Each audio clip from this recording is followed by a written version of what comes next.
Please come in and get seated. We want to start. We know you have a lot of great questions.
Good.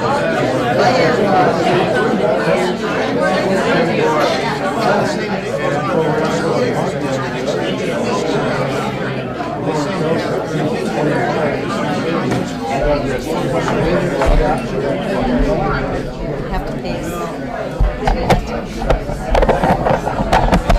Okay. All right.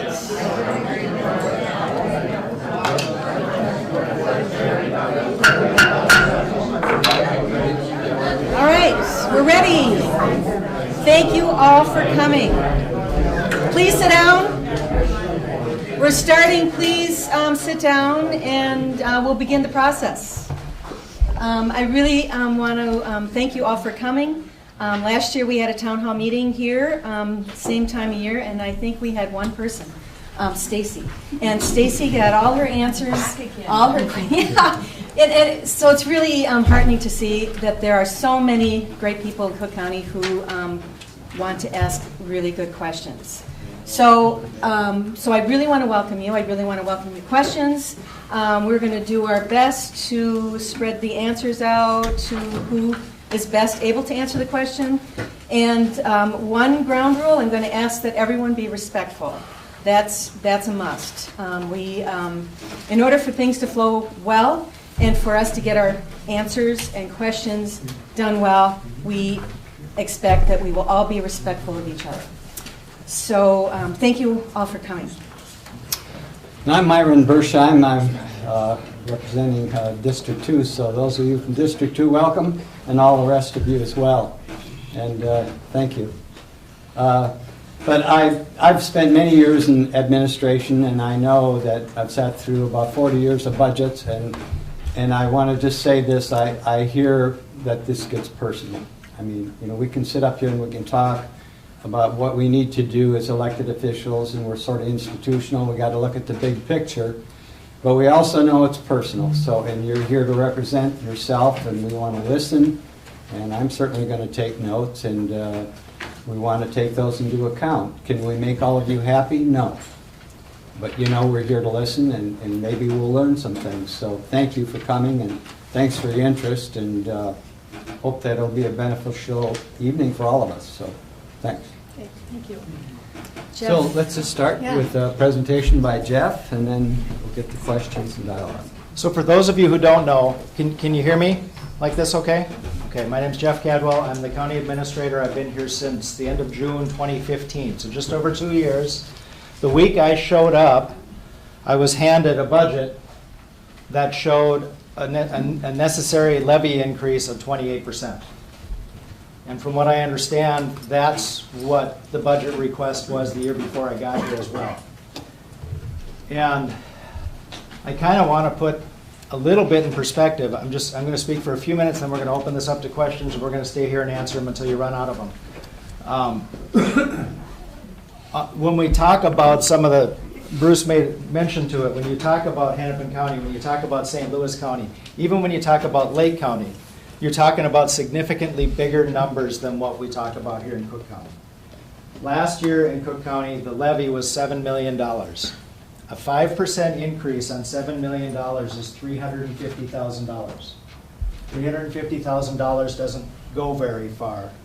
And in wanting to maintain low property taxes, we've seen a cycle of 0, 0, 1, 0, 17, 0, 2, 0, minus 3, 25.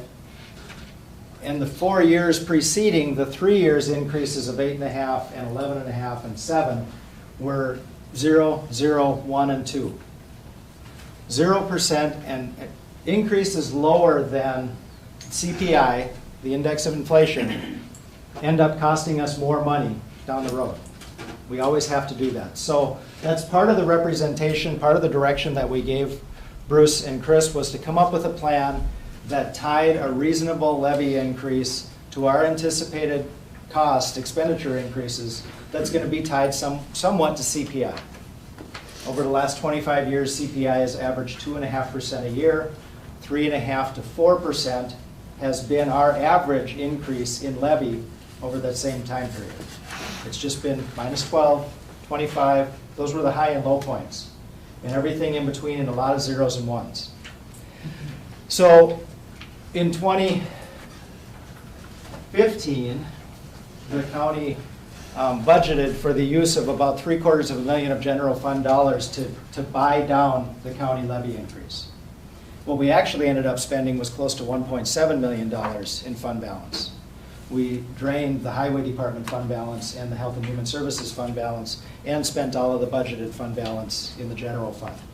So budgeting, setting the budget lower than we know we're going to spend is a bad practice because you run out of money.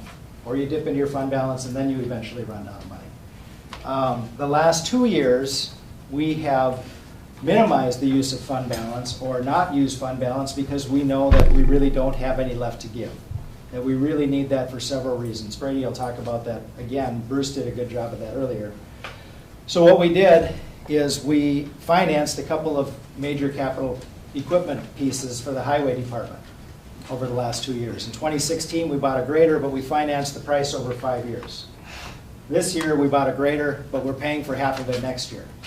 So I will tell you that the first $550,000 of bills we have to pay in 2018 of new revenue that we need are the bills that the board decided not to pay on December 20th last year.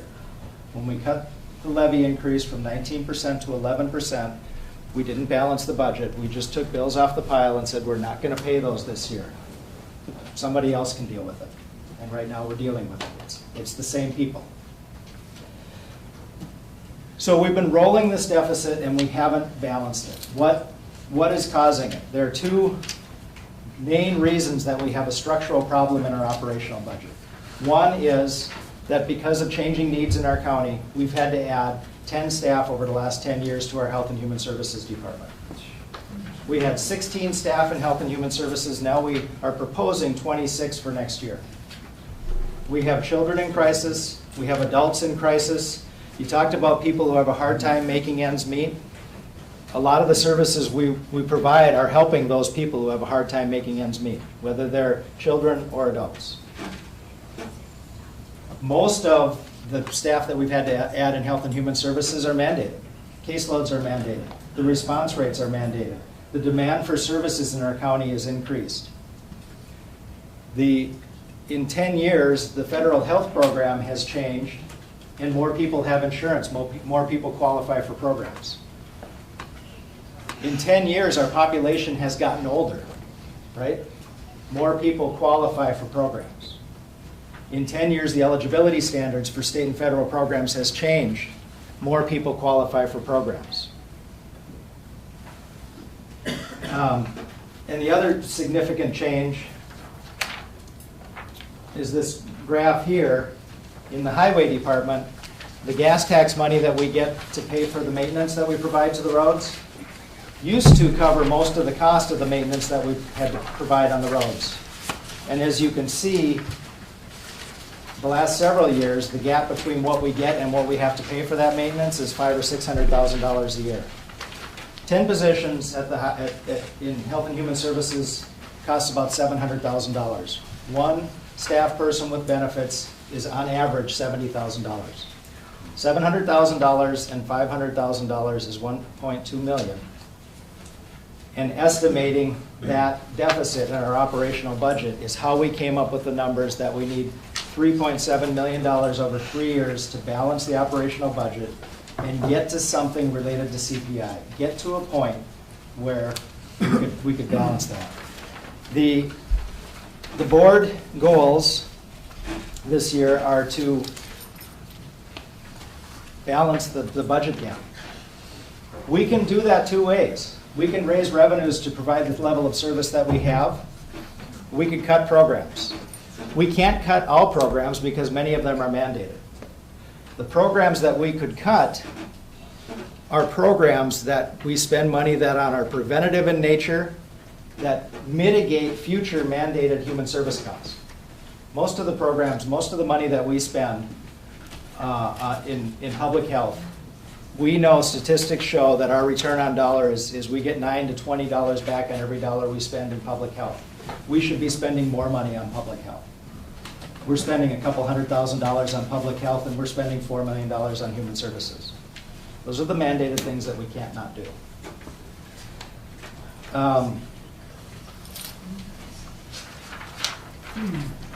In here's a brief history of our revenue sources. And one point that I would make is over the last 10-year average, our support of our revenues through levy is 29%. I know there's a thought that the 91% public lands don't pay any taxes. They don't require any services either. And the $2.5 million we get in payment in lieu of taxes is largely free money that has kept our levy, our need for levy, lower than our neighbors. The state average of levy support of total revenues for a county budget is 45%. The 2017 expenditures, 30% streets and highways, 22% general fund.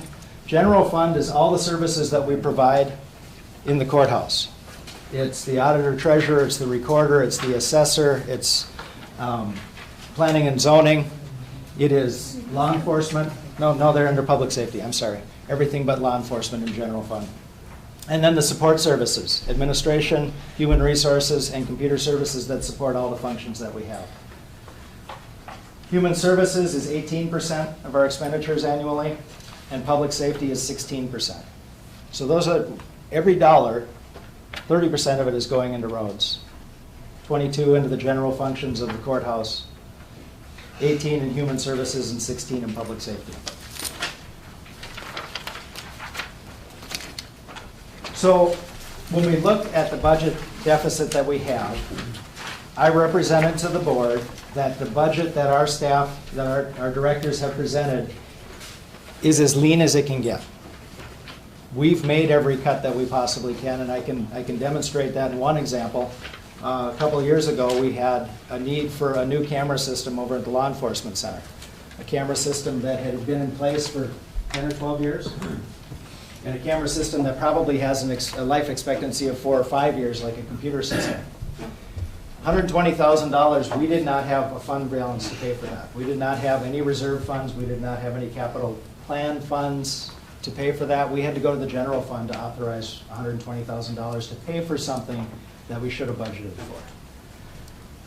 We've done a good job internally budgeting for our computers and our recurring systems. We're building that out into some of our other budgets. But it's hard to add those things when they haven't been planned for before. So when we look at the budget, we needed, actually what we need is about a 25 or 30% increase. Those requests that have come in the last 3 years, I'll represent the staff, are only asking for what they need. They're only telling us what they need to provide the services they're expected to provide. And we've kept saying no. We kept saying not yet. We kept saying not this year. Part of the reason that we're bonding to work on the community center, last winter or the winter before, one of these windows actually blew out during a November storm because somebody forgot and left the window open and the wind pulled it right out of the cavity. We've said no to the maintenance that we need. And I said last year, if we say no to the maintenance, then we got to say yes to bonding for it next year. We can do it next year because we're retiring some debt. And the board said, yeah, that makes sense. We can take on some capital debt if we're retiring some debt. But that 25, 26, 27% number is real. It really is. Between the 10 new positions that we've added, and every one of those positions, they don't get added by me. They get requested by our staff because they say we don't have enough staff to provide the services. We have more caseload than we can manage them with the staff that we have. We don't have enough support staff to do the documentation and the reporting. Every one of those employees that was added was thoughtfully added by your board. And added, I would say, necessarily. And if you look at the rest of the counties across the state, their increase in human services has had the same impact.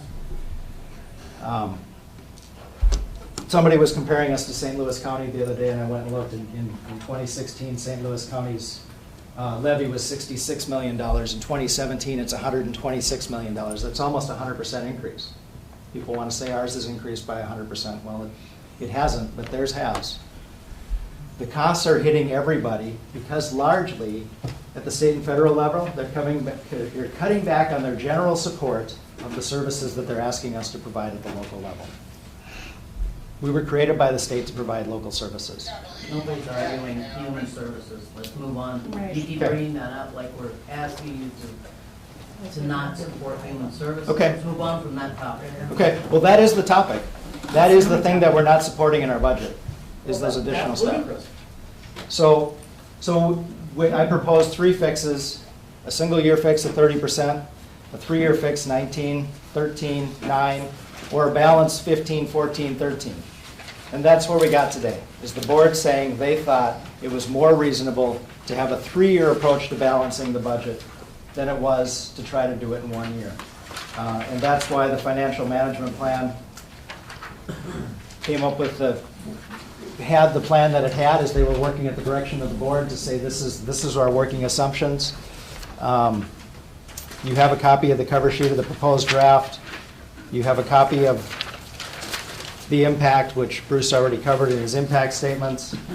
The next key dates, September 19th, the board anticipates adopting a preliminary levy.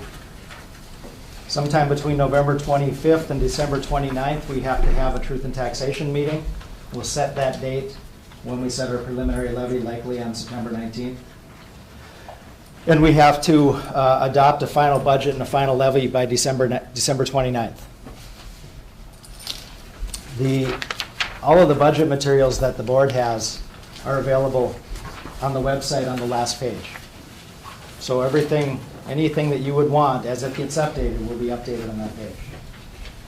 And that's the summary of where we are, what the situation is, and I would open it up to questions. I have a question. Is it true that the EDA has purchased the Lutzen Golf Course and the county is paying the wages of their employees?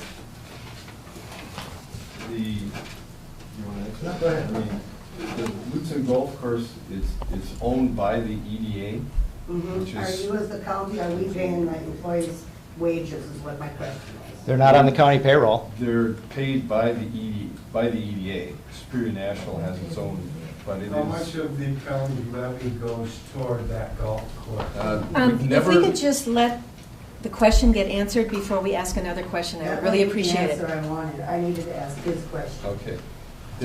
I can say the county has provided a lot of support for it by bonding, other things like that, but there's never been a direct county levy for it.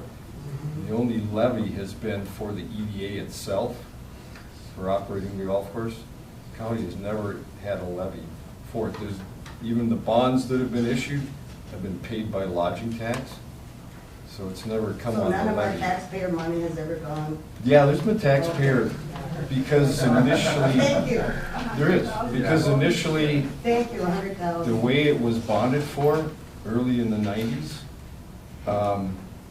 that type of bonding, they reduced our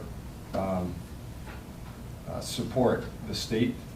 At that time, it was called a homestead credit. Didn't somebody else own the golf course at that point, though? No, it's always been owned by the EDA has always owned EDA. golf course? Yeah, the EDA was basically created initially. That For was the my golf understanding. course? It happened just before I got here. My understanding it was created for that purpose, and then it did other things. Interesting. Mm-hmm. So there was some of our aid money that was withheld, and I don't have that in front of me, but I know it was hundreds of thousands. But never a levy since I've been a direct county levy. First, let me say that I don't wish, I believe you have a hard job. There's no question I wouldn't want your job. I wouldn't want any of your jobs. My skin is not that thick. However, with that said, I want you to know that I do watch the meetings. I can't be here because I work. I watch the meetings, which is really not easy to do on a computer, and it's long and it's drawn out and blah, blah, blah. The frustration I get, number one, is because when I hear about the budget, which I'm not even arguing, because I don't understand it. I'm here to try to understand it, okay? I'm trying to educate myself. So I'm not arguing the budget. What I have problems with is that when I hear you explaining or your rhetoric on the levy and the budget, you continually bring up cuts in human services. I hear it almost every meeting, your pre-meetings. It's like a threat. It's like you're saying, I've heard you say in one of your pre-little meetings, a COW, whatever they are, there was some comment made on the July 20th. The most insulting thing I ever watched was that meeting, where you continually said, what, people don't want 911? If my neighbor had a heart attack, wouldn't you want your neighbor to have 911? If somebody had a heart attack in a sauna and just, come on. I don't believe anybody's opposition or curiosity or need for education is saying we don't want 911. We don't want our neighbor, nor would we want ourselves to go without these services. I support anything the sheriff's department does. I'm okay with my tax dollars going there. And frankly, I feel the same way about human services. I believe it's a need. I believe it's #1 need because it is taking care of the people. What I have problems with, and I've had problems with from the beginning, is the why. I don't dislike the why. I don't dislike that program. I dislike it because this county has never been able to afford that entity. Never. Ever. And the fact that we pay any of it after, I even heard you say on one of the last meetings, well, you voted for it. Well, no, I voted for broadband. That was snuck in there somehow because I did not vote for the why.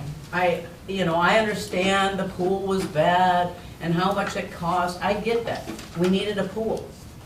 There were some promises made during the why that are not there. It is a money pool. I would like to see maybe in your budgeting and your levying, maybe we need to look at owning that building as a county because we really do. We own the building. We support it. We might as well have it as one of the county-owned business and not the why.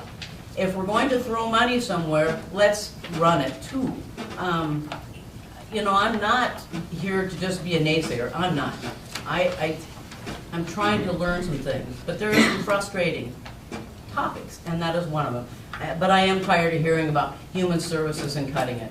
If I was to cut anything with not knowing everything, which, kind of an oxymoron, I'd look at some of your expenses. I'd look at the highway department, which I know a little bit about, not too much.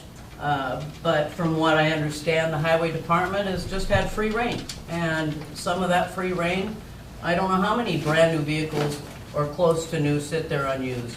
You talk about that $1.3 million for a new building, that's ridiculous. That could be cut in half. I'm not a builder, I'm not a brain surgeon, but I've been in the business long enough. I do know what some buildings cost. I don't know, what that entails. Does it need equipment inside? I don't know. So maybe I'm wrong there. But I see some money being spent irresponsibly. I have no trouble paying taxes here. I understand where I live. I live in a tourist community. I've understood it since before I was a taxpayer here. I've heard summer homeowners complain for 33 years about what services they don't even use, but they have to pay taxes for. And my opinion has always been, you live here. You own a property here. That goes along with living and having a property here, or our taxes. I feel the same way. I'm okay with paying my taxes. I'm not even screaming about the increase. I want to know more about it. I want to know where you can cut, where it's not human services. It's not the sheriff's department. It's not the things that we need. Thank you. Thank you. Yeah. Can we answer that? Just Well, it wasn't really a question, It's but. not a question, it was just. So the only answer I would have for that is when I look at the county organizational chart, when I look at the list of county employees that we have, those are the only positions we've added in 16 years.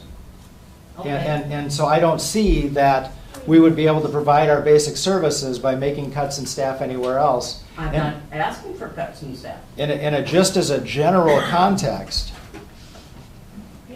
$9 million of our $19 million budget is staff wages and benefits. So that's the big, when people ask questions about $200,000 here or $1,200 here, I can't balance the budget without having a conversation about the $9 million piece. Yeah, but you can have a conversation about your insurance.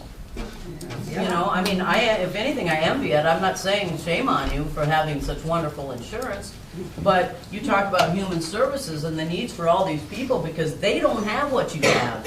Right. Or they, right? I do want to answer that question because I know that's a general context question. I've answered it several times. I've addressed it. The board chair and vice chair are on the negotiating committee. When I came here, the employees largely didn't have a share in their health insurance, which is kind of unheard of. It was unheard of from my experience. So the first thing that I did in the contract that I was first part of negotiating for 2016, 2017 was to negotiate some amount of everybody having to pay some share of their premium. You better start paying a little more. And all I can tell you is that in a contract environment, I have to negotiate from a matter of good faith or I find myself in court. We are working on it. We are talking with our employees about changing the balance in benefits. When is that going to be effective? Well, the next contract won't start until 2018, 2019. You told me last year, That's right. I sat here last year, you told me that you were going to work on contract. We've been working all year on it. It was supposed to be for this coming year. It's never been true because the contract was for Yeah, 2016, but- Said 2017. in the meeting. Yeah. Didn't you add some big amount to a slush fund for what, their deductible or something for their Neither, insurance? they What get was that? $1,200, the managers, the 10 managers, because they took away, they have to pay 20% of their insurance. They upped it the next month after we had that discussion. So every one of our managers took a $2 an hour pay cut and we gave 60 cents of that back in the VIBA contribution. What is your deductible and your out-of-pocket? I asked Brady that. 18. Our family is $3,800, our single is half of that. Right, but what is your out-of-pocket? Same. Okay, so you need to look at raising that. That's out of the scenario. The Our $50 current a contract month choice, I've for- explained this to you, spells out the plan by name and number. Until we change that in our contract language, I Well, your can't not contract honor is the up. contract. If this is for 2016 and 2017, then you should be negotiating now for 2018. We are. We are. I have a question also about the premiums for the county insurance. Mhm. It's very interesting. The last meeting I was at, Commissioner Kirk told us she paid $100 deductible for her insurance premium. I work for the city of Grand Marais. The city pays 73%, we pay 27%. For a family, I pay $530 a month for a deductible. I have a $1,200 per person deductible. So before my insurance pays anything, I've spent over $8,000, $9,000 out of my pocket. Why is it, I have a contract with the city, we negotiate that as well. Why is it you can't negotiate that? City negotiates changes. We are negotiating that. And I'm aware of that the premium. You said last time in that meeting that you were negotiating and it was We're always changed. negotiating. I can't change a contract in the middle of the term. You realize how redundant that you just said? It's just ridiculous. Yes. I'm looking at this last handout you made, getting back to the highway maintenance funding. And you've got an overrun that's 50% over what your allotment is. And it's been going on, increasing for the last 10 years steadily. And I understand there's some extenuating circumstances with the gas tax, but doesn't it occur that there's possibly some serious mismanagement going on here? I would Okay, represent that's that just there an open isn't. question. I will tell you that we have a highway advisory committee now who is looking at priorities and looking at our plans. One of the things we're going to look at is our capital equipment replacement plan, which is the trucks and the vehicles that we operate at the highway department. Just a little tidbit, on my daily walk, every day I walk by the county courthouse parking lot. And I look at, and there's 6 SUVs and 6 sedans sitting there every day. Why do we need 12 vehicles at the courthouse? Just an open-ended question for Yep. everybody to know. Right on. Ray, did you have a question? When you were talking about wages with benefits for your employees in health and human services, $70,000, Brady, what is the median income in Cook County? Countywide, Yes. I don't have. The median We household don't in, have the median income in our county? the median household income is 53,000. But that doesn't take into account benefits, that's just wages 53,000. for the median household income. I wonder what the average number would be. So this is sounding like a real dire situation budget-wise. So my guess is we need to just like go down to the bare bones, right? And we need to get rid of programs that we absolutely don't have to have. And just do the basics. And if it requires cutting salary, not salaries, but cutting hours and cutting benefits, it's gotta be done. And so, are we looking at building or adding on to the community center? Is that an absolute necessity? No, it hasn't been decided upon either. And things like that? I mean, this is sounding real dire. It actually isn't dire. It's actually a realistic picture of the state of the economy at this day and time. And if we are going to invest, we need to reinvest in our organization regularly. And that's something we haven't done in a long time. So when the crash happened in 2008, the levy didn't go up what it needed to go up to cover the real expenses. But you don't get is we have to catch up now. And and what you keep saying is we need to cut to the bone. We've already done that cutting to the bone. Well, that's the big disagreement. So cutting to the bone means that we race to the bottom and we become like Aiken County or one of the other counties that are really struggling economically. If we want to support a community, just the quality of life that we have in Cook County, we have to maintain and sustain and create a sustainable budget for the county. Right, Our so, county okay. isn't doing all that well in Cook County. I don't know what planet you live on, but there's a lot of poor people living in this county. and That's a lot of right. rich people. No, And that's our right. economy creates this dichotomy because we have a tourist economy and it's very low-paying jobs. And you get a lot of rich people living here and the business owners who make a lot of money off the tourists, but the rest of us don't make anything off of it. It's not quite a very realistic picture, but there's going to be a lot of disagreement with that. We can't argue that. We're acting as commissioners here. I have one last Question. comment question. As all these taxes go up and we're asking the county board and everyone to please cut things, not programs you have to have, other things that I've already talked about. What's going to happen is the county's going to continue to lose people because we cannot afford to live here anymore. It may not be dire for the county courthouse, but it's a dire situation for each and every one of us here. Look around at all of us. Who's not going to be here at the next meeting because we all have to move. That's how dire it is for us. Most of us don't have two businesses or multiple homes. Looking at the BWCA, you know, we have to struggle to make ends meet here. I think you have to think about that too. Or do you just want to price us out and then build new housing for the people you're going to bring in to work? Is that the idea? Well, that is what happens in a lot of tourist communities. Go to Jackson Hole, Wyoming, travel. That's exactly It's what because the happens. taxpayers let it happen and we don't have to let it happen. Well, that and real estate. Real estate is an issue here. You know, I sold real estate for 12 years, and 90% of all my sales were to non-residents, and that is what drives the market up. That's a fact. That's just what And then drives they the rent it market. out, so you don't know who your neighbors are. But that's, to this point, not regulated by the state. Our assessor would tell you that it's a challenge here, that 58% of the parcels are owned, are seasonal parcels, creates an additional challenge here. It creates a lot of the economy that you're talking about. But that is largely beyond the county's control. We watch. Well, not really. You could stifle Visit Cook County a little.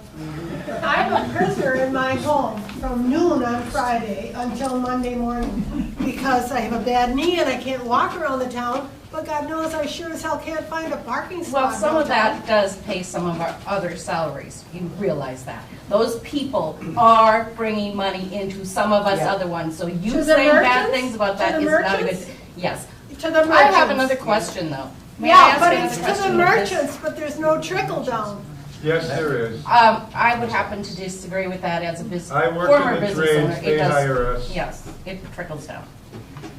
I looked at the printout here of your budget and just saying that you cut everything, bare bones, whatever. I'm looking at, okay, data processing, you got personnel services from 290 this year to 327. That's a $37,000 increase. Health insurance for that went up $25,000. The administrator, we have here, personnel services have gone up from 166 to 187, that's 21,000. Health insurance, another 8. Planning and zoning, we're. Do you want me to address any of those questions, Joyce, or do you just want to have a whole list of things? you Well, wanna I just argue? want people to understand. Okay, They but don't have the you asked luxury us of to having- run like a business, right? You say the county should run like a business. We have people that are planning on retiring. So we anticipate bringing someone in for a transition plan. Well, So they're what not, does we're that not have without to do with assistance attrition and administrators. not rehiring anybody. This is, We I'm don't have- talking about from last year, 2017. Here's the planning and zoning, 192 to 210, that's 18,000. Health benefit, 10,000. I can go on here. You could go on, you could look in the other land services line items and see that we reallocated, that there's actually no growth in land services. We just put some down in parks and trails that we were representing before. There aren't the increases that you think there are. Well, it looks like there are when I look at. I understand that. What is your budget, Yeah. Jack, by the way? What budget? Your budget? I Don't tell me budget. have 2.75 people in the administration and human resource office. What is your budget, money factor? To have an administrator in this county and who works under you to help you out, what does it cost? Your budget? It's the same as it was before I was here, except instead of having a personnel director, we No, have an money, administrator. we're talking money now. That's the trouble. You go in percentages and different things like this. I want to know, what does it cost the county to have you here? And how many people you have under you I just said to be an 2.75 administrator? people in my I office. didn't interrupt you. Don't interrupt me. Now just give me a straight answer. I have 2.75 people in my office. And how It's much a budget do of they cost? about $300,000. 300, well, I thought, paper I got out of the auditor's office the other day, I thought it said 350. Well, there's more than just personnel services. We budget for employee development out of human resources. No, I'm talking, so you come under you don't have a separate budget for the administrator then? Administration includes human resources in this organization. Is it a hidden number? It's not a hidden number. It's on it's on the page that's on the website. It's on the website. Well, you know, we always talk about these increases, but I've asked you this for Brady will tell you the number. Yeah, no, I want you to tell me the number. You're supposed to be the money man. You always talk about everything going up, you can't help it, but when they appointed an administrator in this county, they said he was gonna keep the taxes down in Cook County. And that was before you got here. And I wanna know, and I've asked you this every year, we always talk, we can't help this, we gotta have this, we gotta have that. But now, where have you saved the Cook County taxpayers any money? I will say it out loud on camera, that I can't save you any money until we pay the full bill. And the full bill, either we raise enough revenues to pay for the level of program and staff that we have, or we make some determinations about where to prioritize and make cuts. To this point, the board has not directed me to make any program cuts. So you've saved zero tax dollars? I can't save tax dollars when you haven't saved the pay bill, when you haven't paid the full bill. Well, then they'd really- Can I just speak didn't on vote behalf really. I'd like to. Yes, we would both like to speak on behalf of what value having an administrator to Cook County is. It's an enormous value. We wouldn't be doing this long-term financial planning, which will save us as taxpayers for years to come. A lot of that we saw, but it's complicated and it's really hard to understand the first time you see it. But an organization this size with over 100 employees doesn't run well unless you have an administrator. We had to have an administrator. If we're going to continue to thrive as a community in Cook County and take care of our kids, take care of our roads, we have to have an administrator. Okay, let me ask you a question. How did the county survive for these? Not very well. Well, I disagree with you. I know. I disagree with you 100%. So I tell you why? Because Because if we paid each employee $500 a month towards their premium, maybe they could have qualified for Obamacare. We don't know. Maybe they'd be better off and maybe put some of that money away. That's a $1 million savings. If you got rid of the EDA, you'd save 5%. Because in Two Harbors in Lake County, they don't have an EDA. They have a redevelopment agency, which is strictly by volunteers, and they go in and ask for state and federal funding when they needed extra houses or development. That's what I was told by one of their county commissioners. Now, I didn't go into detail with it, but there is a way we can cut. The thing is, I'm saying is, you people don't really try to cut. You don't try. It's like with the YMCA. The school was supposed to have been in charge of the janitorial duties. So then they eliminated because they said the school didn't do a good job cleaning. It cost too much. You know, well, whatever it is. But then again, why do you put this all on taxpayers? And I'm sure, like me, a lot of us, we don't use the YMCA.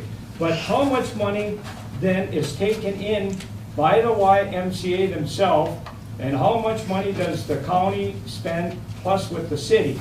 They should be held responsible to be taking care of that, not us taxpayers that don't use it. When I go fishing, I can't come in and ask the taxpayers to buy my minnows or buy my boats or stuff.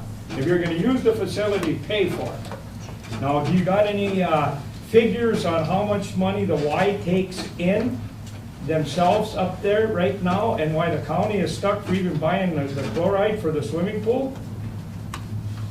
You got any numbers? Who's on the board? I'll take a try at it. I believe that our budget is somewhere about $880,000. And the Y is a mission-driven organization. Oh, excuse me. Can't hear you. The last time I looked at the numbers, it's approximately, our budget is about $800,000 to $900,000. The YMCA is a mission-driven organization. It is not designed to make a profit. All of its money should go into the programming and taking on, strategic projects. So each year we go through strategic planning and what the community needs are. And so when we look at that as the advisory council, we determined that one of the things we determined was there's a lot of children that didn't have daycare.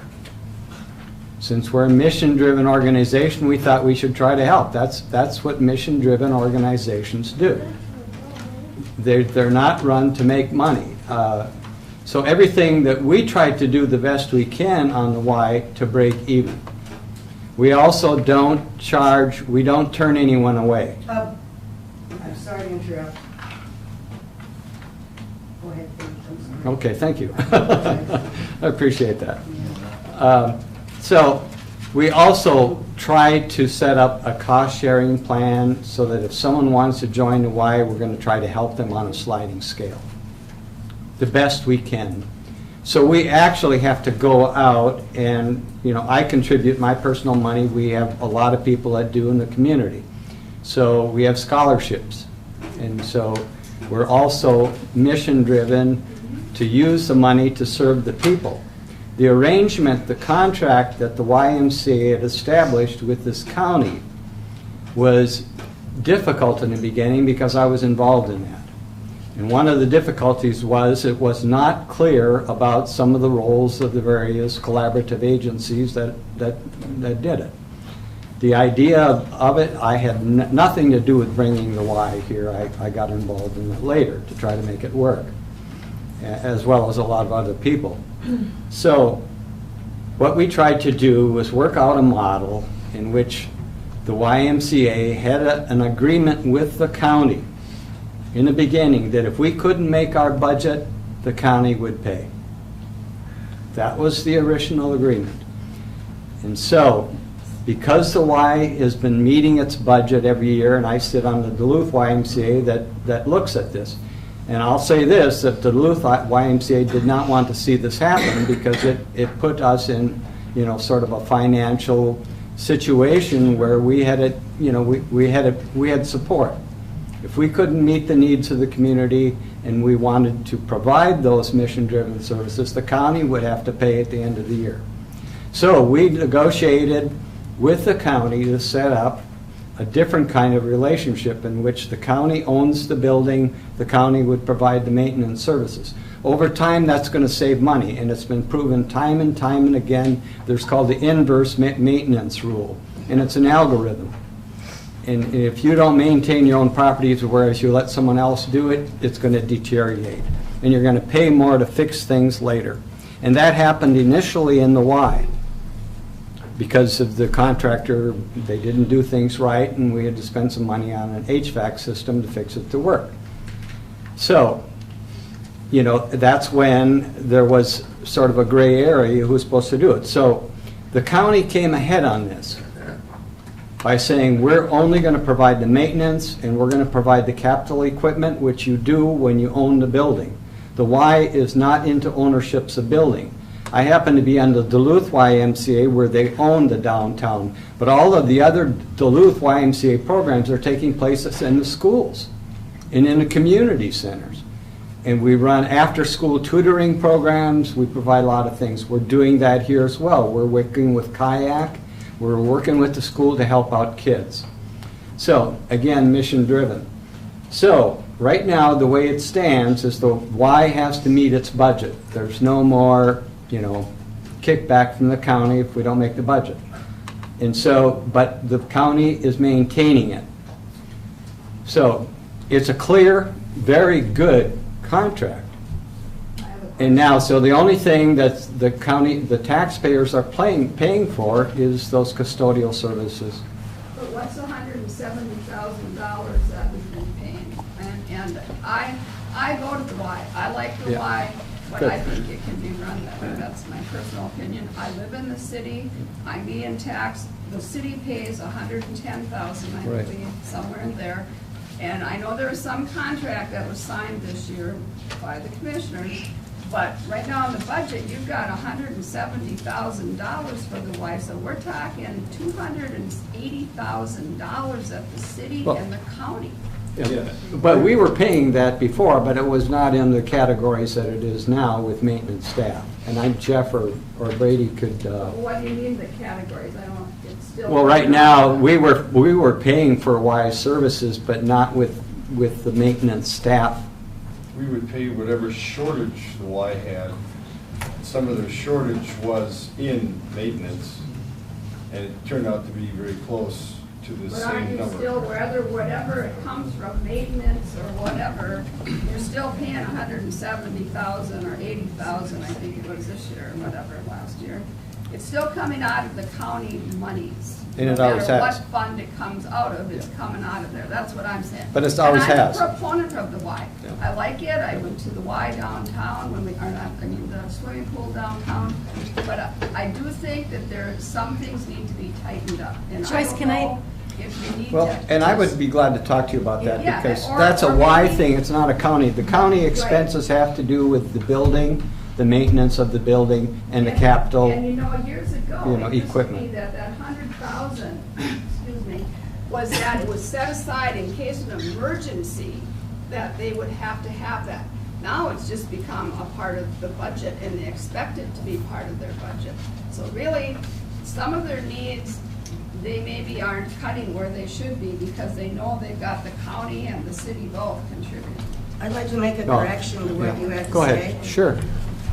You talked about the Y being a mission program, Mhm. and that they've never turned anybody away due to non-payment. That's not true. My daughter and her twins, she's a single mother with twins that are 11 years old, they were kicked out of the Y until they couldn't come back until they could pay up their membership. Just saying that was not a true statement. Yeah, I guess Been a we could year. talk about I that. think there's a lot of true statements, or not true statements. Originally, you just said the Y's always made their budget, but they have not always made their budget. They were Not supposed to true. get 110 from both county and city, but you're up to 170 something because the board, both the county board and the YMCA board, has never practiced a balanced budget. Am I correct? That's not No, true. that's not true. It's absolutely not true. It's not true at all. We're balancing the budget as best we can every year at the Y. Is there a maximum on what the county can end up paying to the Y? There is now. There is now, there wasn't before. What is the maximum then?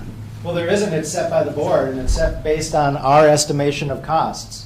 Previously, before the new year contract, we were on the hook for operational deficits, which could fluctuate. And now our contract is we take care of our building.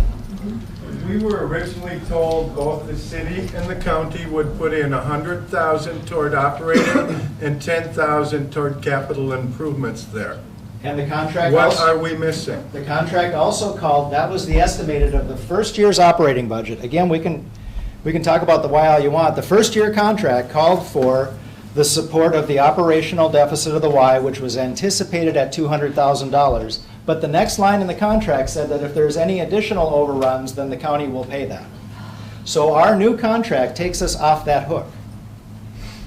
And our new contract calls for our costs to be less than what our average costs were in the first 3 years operation of that Y. If that's not a good deal, if that's not me saving money, then I'm confused, but. Probably nobody wrote more bad letters against the Y than me, but at the same time, I have sat in public and said, when people want to get me to talk bad about it, I've said, well, if there's 1,700 or 1,800 people using it, perhaps it's not such a bad thing. But at that point, you can't say that they've met their budget when they don't even come close to meeting their budget, and you just say, oh, but we can just write a check for anything over, so go ahead and spend. Well, part of their budget is what is the sliding fee and the investment in the programs and the provision of services below the cost that it provides those services.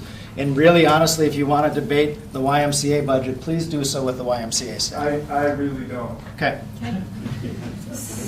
I would also like to add that last December, you want us to believe you guys, but last December, Heidi went on WTIP representing all of you guys saying 10 people will lose their jobs if we do not pass a 19.9. The county board let that sit as truth until you told us in this room that was never true.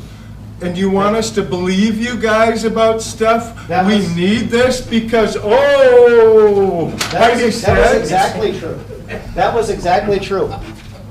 But why should somebody... we believe you? Let me finish what I was going to say. Okay, In that meeting, approximately 3-1 spoke against a 19.9% budget. Now, when you come back 8 months later, what you've told us is that you no longer represent us. You no longer care if we are taxed out of our homes, our businesses, and our community. And I want to ask, 4 of you moved here, and you want to price people who help build this community out because you have multiple homes and businesses and can afford it? What? Go ahead. You think that's our intention? Well, I think you're not representing us, are you? I have a question, and it's concerning your comment about that we are at bare bones because of the last 10 years of making cuts, and we're at bare bones. And I think part of the perception is that we don't know that we're at bare bones. How do we know? When was the last time that each department did a report for the public to say what services they provide, how many people they serve in that office, either online or in person, what are the rate of fees that they charge, what are the number of employee hours it takes to provide that service? And I'm just wondering, how do we, as a public, know that what you say is true? How do we calm down? You know, with more information is good information. Because it's apparent to me that and it's not that you're not providing information, Liz. I talk to a lot of people that say things like, oh, my taxes are going up 500%, and I think that's impossible. You know, I mean, they're just going nutso. And part of it is lack of information. And is it because they're not coming in and sitting down with the tax assessor? Very possibly. And is it because they're sitting in a coffee shop BSing and hearing from somebody else that their taxes are going? Possibly. However, the more information, the better. It's a commissioner's job to talk to their people and not with a big book in a coffee shop. This budget information, it's simple, it's good information, and it really calms people down. It should calm people down if the commissioner that provides it can explain it. That's all. You know, I hear the term bone, but what is it?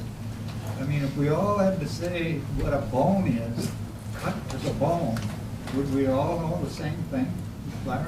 Sure. Now, I think what was mentioned here, you know, you'd have to bring out an outside organization to do an audit of services provided. I suppose some people could do that, but the only way I can, you know, from my experience, the only way I can get a handle on what's going on is to look at what's going on elsewhere. Because we live in the world of, you know, how are we doing versus someone else. So I did a little research, and I don't know if we want to get into this, but or I could talk with people individually. Can you stand up? Sure. We can't hear you. This thing isn't working? Yeah, it is. Can you hear me now? No. Okay.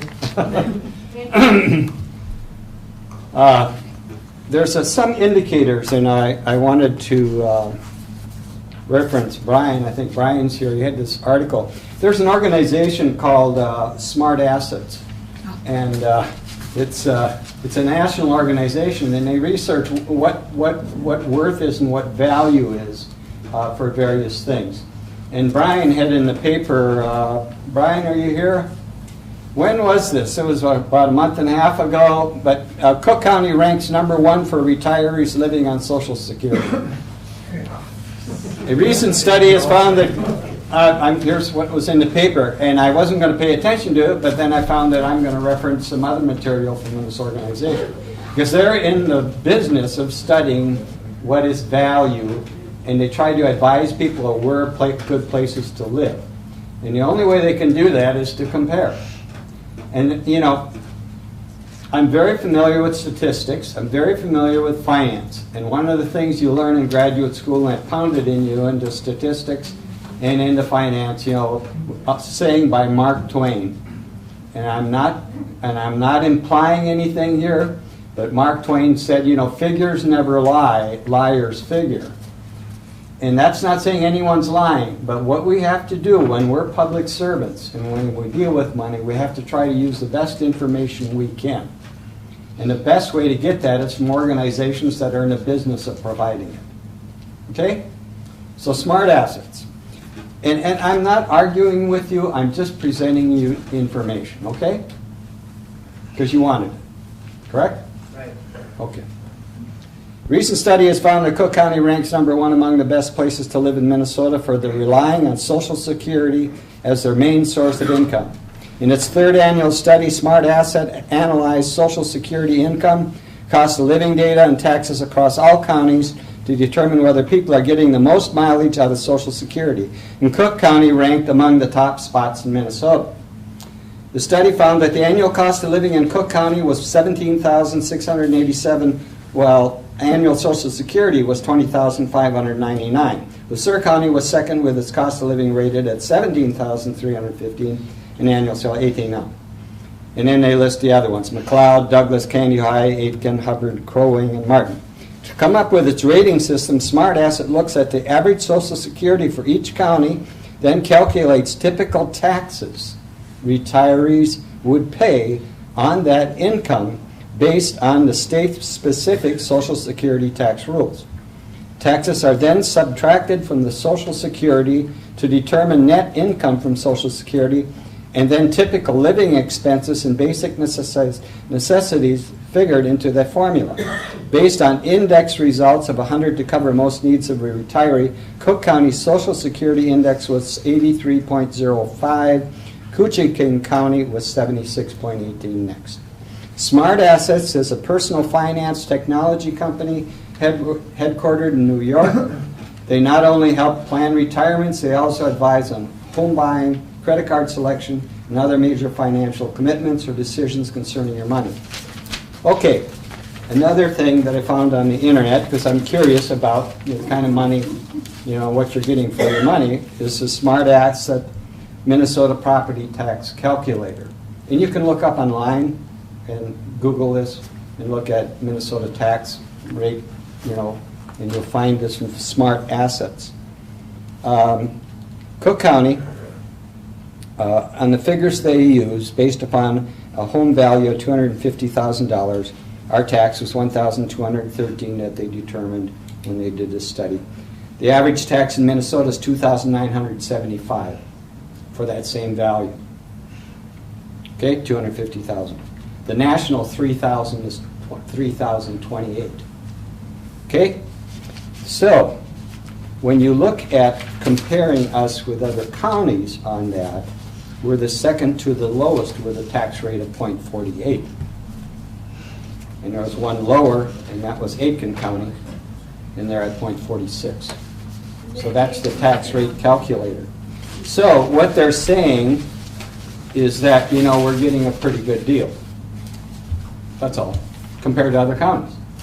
But is it any different than Heidi going on the radio and saying... I'm sorry, I'm not going to be talking about that. It doesn't mean that... I'm sorry, I'd like to continue. May I continue, please? Okay. Another source, looking at what we get bang for our buck, and this is the average weekly wages in Minnesota, third quarter 2016. Cook County is relatively down in the bottom. So when we look at our wages, I'm looking at the county, and I know we had a comparative study, we're getting a good bang for our buck. Another study indicates that... Excuse me, could I just ask, what is the average weekly rate that you saw there? Sure, yeah, for Cook County? Yes, average weekly wage, $589 a week. 589. Yep. The state, there was one lower, and that was Cass County. They're paying $577 average weekly pay. Do they take into consideration like their mileage to go to the doctor or specialist or? I don't know. Anything? I think they just looked at wages, but everyone gets benefits Right, and of food that. prices. I mean, I'm not trying to say that you're wrong or anything like Yeah. that, but I wonder if they took into consideration food prices up there, the cost of everything else that's up there, compared to what the amenities are in different counties. And as for Social Security, my question is, there's, you know, I don't know who they surveyed, if it's everybody that's living here in Cook County now. Well, a lot of people that are living here in Cook County now have worked in big cities and they made great wages, and their Social Security benefits are a lot higher than people that stayed here because they love the county, their heritage is here.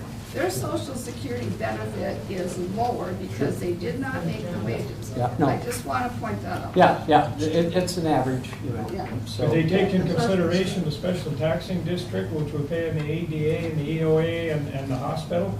It's the hospital. Yeah, I think they would over do that, $3 yeah. million extra in the last. I don't know about the hospital. Well, so that's you gotta not take us. that, see, actually per person is what We're you're only getting. talking the county here. We are paying per person, that's what counts. But it's coming out of each individual taxpayer in the county, which is only 2,000, not including 1,000 seasonal. We are the highest in the state. And when we start talking market value prices in Duluth, they average 146,000. We're averaging 250,000, approximately 254. And you start looking at that, so we're paying actually more taxes. If you, we're at the highest paid government in the whole state of Minnesota, No. the county also. Okay, And here's that's the another part you study. people are hired to fix. Okay, But sir, I'll just give We you don't some wanna more hear studies. statistics. but excuse me, sir, when you said that the average wage per week is 508, what, 589? That's 31,200 a year. Yeah. That's the average. And we were told that the median is 53,000. That's a household. That's a household That's a income in household the versus county. an individual. Is the household income is 53,000. That's correct. Yes. And yet employees in Health and Human Services are making 70,000 each No, that's with, that's With wages and benefits? benefits together. with benefits. Okay, But- I'd like to just finish and then we'll open it up. Just one other study is which counties are getting the best bang for their buck? Smart Assets looked at this. All the counties in Minnesota, and we're number 2. This is based on looking at 3 areas. It's looking at the taxes, it's looking at schools and how their graduation rates, and it's looking at crime rates. So based on those 3 factors and then how much has been paid, we rank number 2 And the top ones, Aitken came out number 1. They got a .50, we got a .53 in Cook County, then Cass is next, Lake, and so we came in number 2 from Smart Asset, saying we get the best bang for the buck, considering, you know, our crime rate, our schools, and our taxes. What does Smart Ass say about 1 in 4 children on the social service department roll? Okay, I'm done with that information, so. This gentleman has raised his hand a million times and hasn't been called on. I'm going to call on you. Raise 2 questions. Yes. Sure. We, in all of the studies, we must know who is sponsoring and underwriting and paying for studies. We must know. Secondly, the question is, what do we conclude from that data? And I would say, to add to your comment, information is good. Too much information can be confusing, and we need to know the whole truth. Not just the truth, the whole truth. Thank you. Yeah, thank you. Yeah, I'm just sharing what I found out, because I was curious about, you know, where we're at. Hold on, you had your hand up. And we can all have I got my own personal opinion and you got yours, you know, so, I mean, you know, we all have our personal viewpoint on this, yeah. So. I've been listening. I'd like to make a couple of remarks about some sensing that I feel is going on in this room. I'm not sure when Jeff Caldwell speaks that he's representing the board or if he's representing his office. That's a little confusing to me. And so my remarks are to the board about this budget and the timeline, because timing is important. It took us a while to get to the point that we arrived at where we were running negative. And I think this recommendation coming from the company that we've hired is trying to get us back too quick. And in trying to get us back, it's not cutting out expenditure. It's a double whammy on this side of the room. We experienced in dollar amounts, not in percentages. We had a reevaluation on our property plus the increase in the mill rate. And the dollar amount that came into our household doubled our tax bill. And now we're talking about 14.9, 13.9, and 12.9 to get us to 19, 20. And by 21, we break even and start to moderate. And in the meantime, the county board is not saying to the departments, participate. Knock off all capital expenditure. Knock off major purchasing. Cut your departments by 10%. Yeah. Cut it by 10. I've seen no direction down to department heads. I've seen you say, it's budget time, submit your budget. And this voice out here is saying, stop the bleeding. Stop the increase. Stop the increase. Sure, okay. I'll respond to that. I'm on the budget committee, and I believe that Mr. Cadwell speaks for me because we're in the budget committee together. We meet together in the committee of the whole, and we talk. We spend hours and hours and hours together every week. We also go out and, you know, spend time working with other counties so we know what's going on as well there. Richard, you know, I appreciate your concern, and one of the issues that I would really like to emphasize, and I know I sat on the budget committee, and one day we were meeting there and we were looking at a bunch of numbers, and I said, you know, I would ask that you go back to the departments, and here's what I said. I said, you know, we were talking about cutting some little things, you know, like so maybe well, I'm an advocate for the Cook County Historical Society, for example. I work with that group, and I think we should support it. And I noticed that was cut, and I said, no, I would rather see that we take a look at some big budget items. You know, I went through, in my last 12 years of administrative experience, I went through budget cuts every year, coming from the state and the schools. And so, you know, we had to do that. And so we didn't have a choice, and we tried to get more and more efficient. But I know that you got to go to the big buck items to save money. You can whittle away on these little things, and you don't get up where it gets even back to you people, anything. So I did ask the question to go back to the departments, to the big budget items, and cut something, and it did come back. So something happened, at least from my experience. You know, one of the things that I think is worthwhile talking about, and sometimes we lose it, and it's maybe one of the reasons I ran for office, and it was my platform, is that we had to start a financial management plan, because that's going to save you money in the long run. I know that, research says it, my experience says it, my training says it. Anyone that knows anything about finance knows that if you plan better, you're going to end up closer to where you want to go than if you don't plan. You're going to end up someplace else. We also have to plan for, you know, when we think that governments are not going to support us like they have in the past. And we're dealing with a federal issue right now where we may be getting less money coming to our county from the federal. Now, the biggest issue that we have in our budget right now, and I'm not laying blame at all, is we've got $550,000 that hasn't been paid from last year. And so, you know, I've said on my YouTube thing that I would work hard to prevent a 19% increase, and the only way you can do that is spend it over 3 years. Spread it out, so at least it's not the 19 on the first. Now, so that $550,000 is, you know, about 8% that we have to deal with before we start. You know, we can't just keep kicking that thing down the road. That's not good financial management.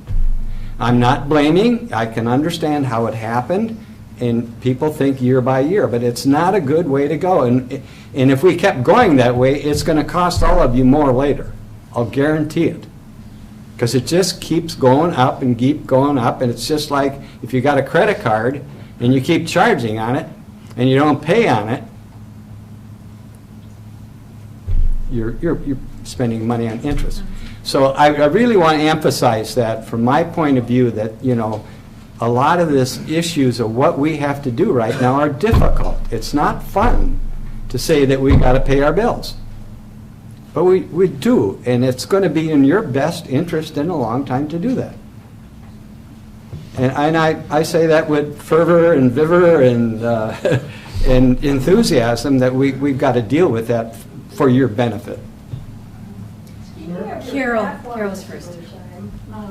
You were asked by the Cook County News and Herald during the campaign last year.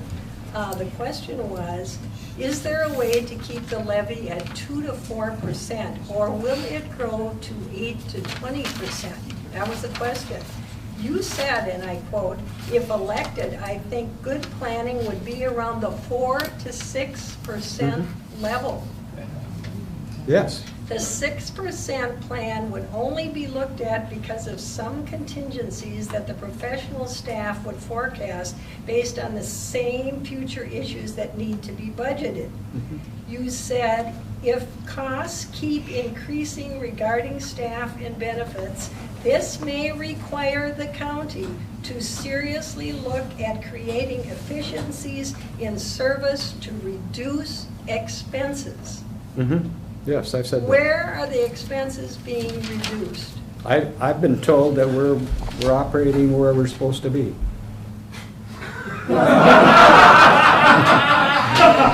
and I believe it.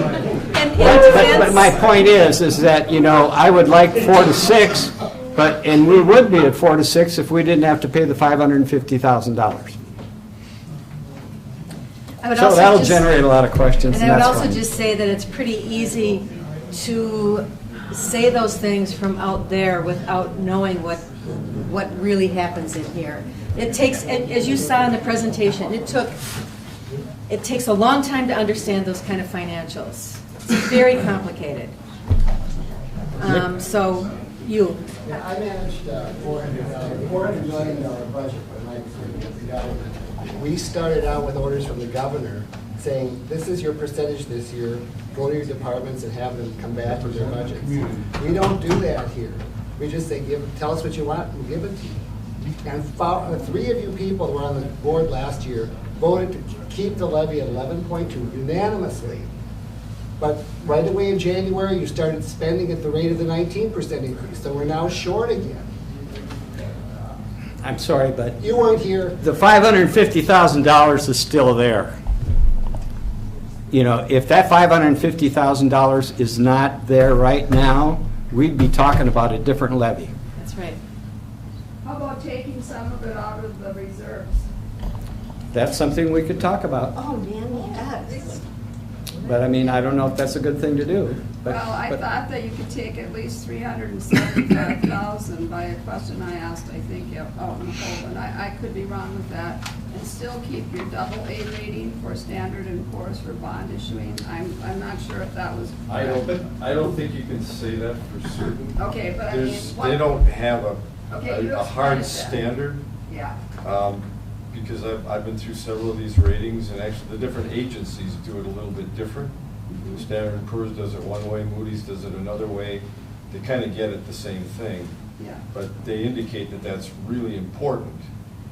And they noted this 75%, which I then informed the board, and I said that's really important to them because we're such a small county and we have this tourist economy. And so that was really more important to a small county in this kind of situation than another county. The standards, you know, the state auditor's office does give you a recommendation. There's no requirements, but they recommend that you keep 3 to 5 months either of expenditures or 6 months of revenues to tide you over on those slow times. And the higher number, 50% for a smaller county, that's us. But beyond that is the rating agencies who like it a little bit stronger. They've seen us use it in the last few years. We were at, our general fund was at about 8.4 million a few years ago. And then, as Jeff alluded to, we did use some of that after the Great Recession to keep the levy down. I think we kept it a little too low when we went to 0 and 1%, given that our costs were still rising. But, so we used some of that. We went down to about 5.9, now we're back up to 7.5. That's in the general fund. But beyond that, what concerns me is when the next recession is coming. This one almost turned into a depression. We had that money, which it allows you to soften the blow for a few years. We had that recession in 2001, 2002, when the state cut our state aid from about 1.2 million down to 200 and some thousand. They laddered that down for 3 years, so they didn't hit that immediately.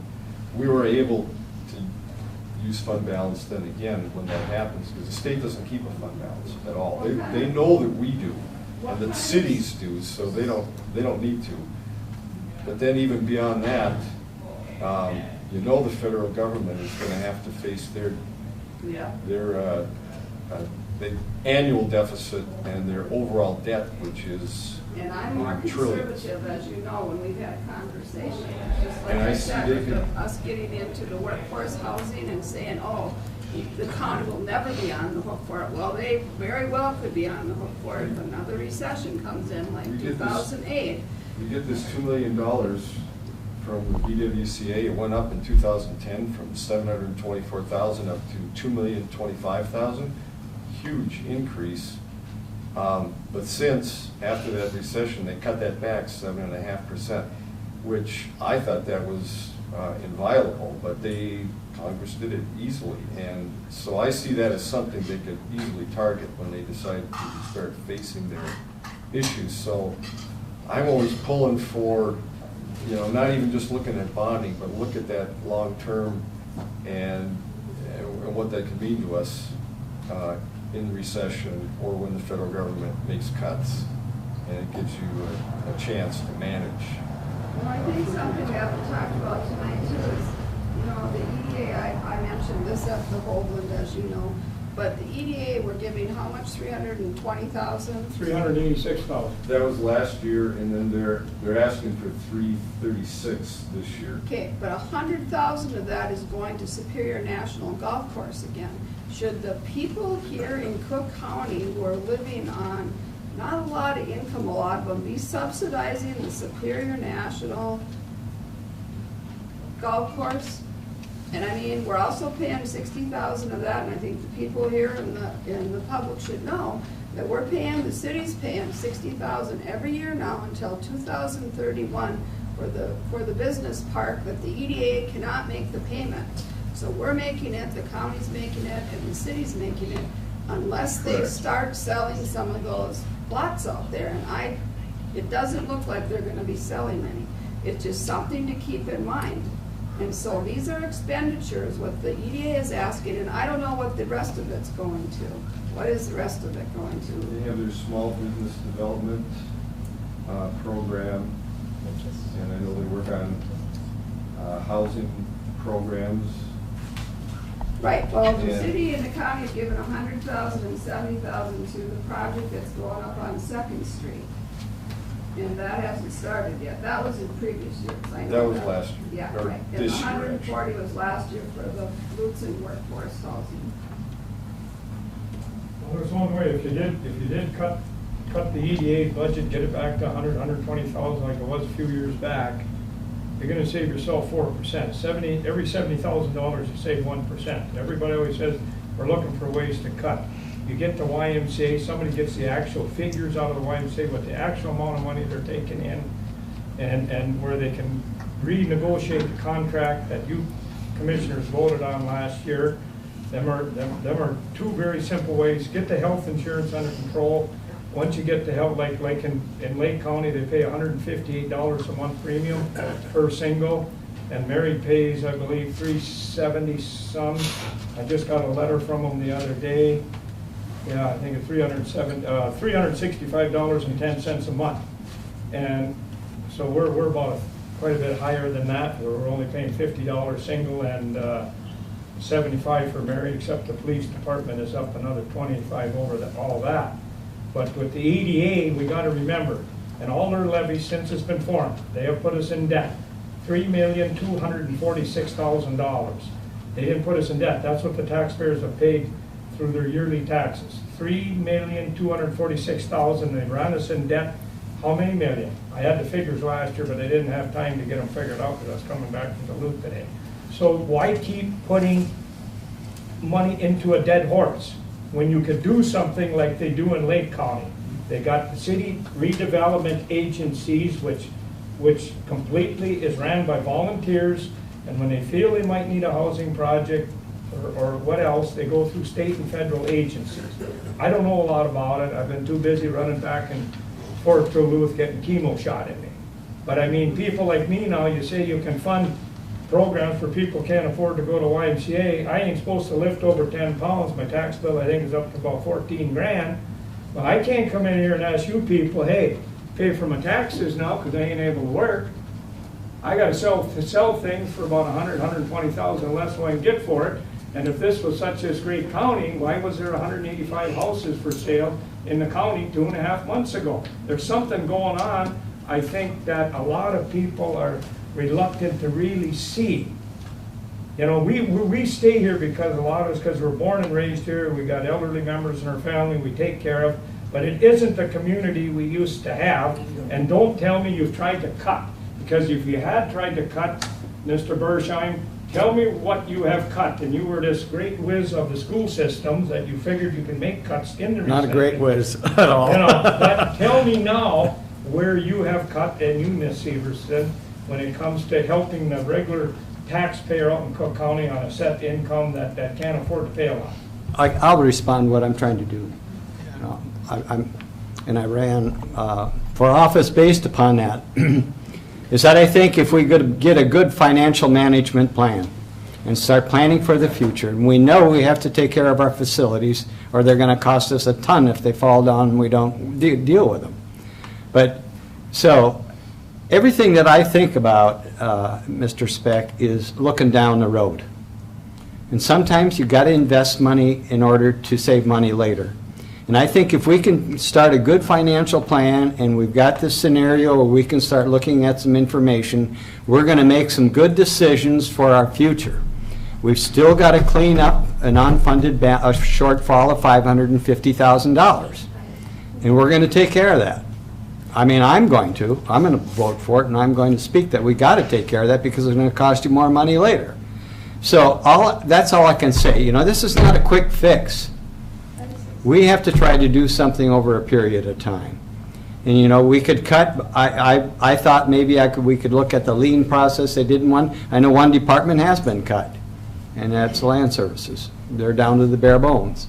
Now, we got to take time to do that. You just don't say cut and then see what happens. But you don't also go to departments that pretty much let them say what they'd like for their raises, and this is maybe hearsay, but it's a lot of people have told me that, what do you want this year?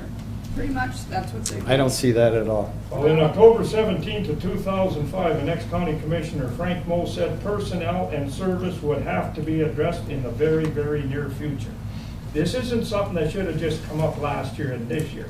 When you had a county commissioner, I don't know the 100% reason why he quit, but I do know why he resigned, but I do know he got headaches or something. And we all know the real truth probably why he did, but that was some good advice that he gave the board on October 17th, 2005. So this isn't stuff, or 2015. So this isn't something that just come up right away that should be just addressed this year or last year. And last year at the meetings, there was a lot of turnout. None of us people want to be here. But we know that if we're going to be able to stay in this county, this 15, 13, 12, whatever it is, isn't sustainable for a lot of people on set incomes, and that's the bottom line. And all I'm asking is to be a little bit compassionate for people that are on set incomes that have been born and raised here, and people that live here for many years, to stay in this community. Yeah, and I hear what you're saying, and certainly, you know, I think that, you know, we got to look at staffing as we go forward. I know that'll be part of the mix. But I'm not in a situation as a commissioner right now to just say, well, cut this because someone told me to. We got to have some good study and some good reason to do it. So you're Are you going to be able to do that before okay. the Well, budget? this person raised their I'm hand not long ready. before you all. Would you like to speak? Well, I just want Hazel. to say, I have never been to a meeting like this before, so this is all new to me.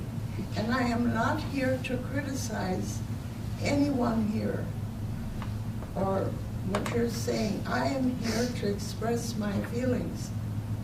We all came here tonight because we feel the taxes are too high, okay? Why are the taxes high? I know some of these things you have to do, but I guess I'm from the old school. I do not, and if I'm wrong, I'm wrong.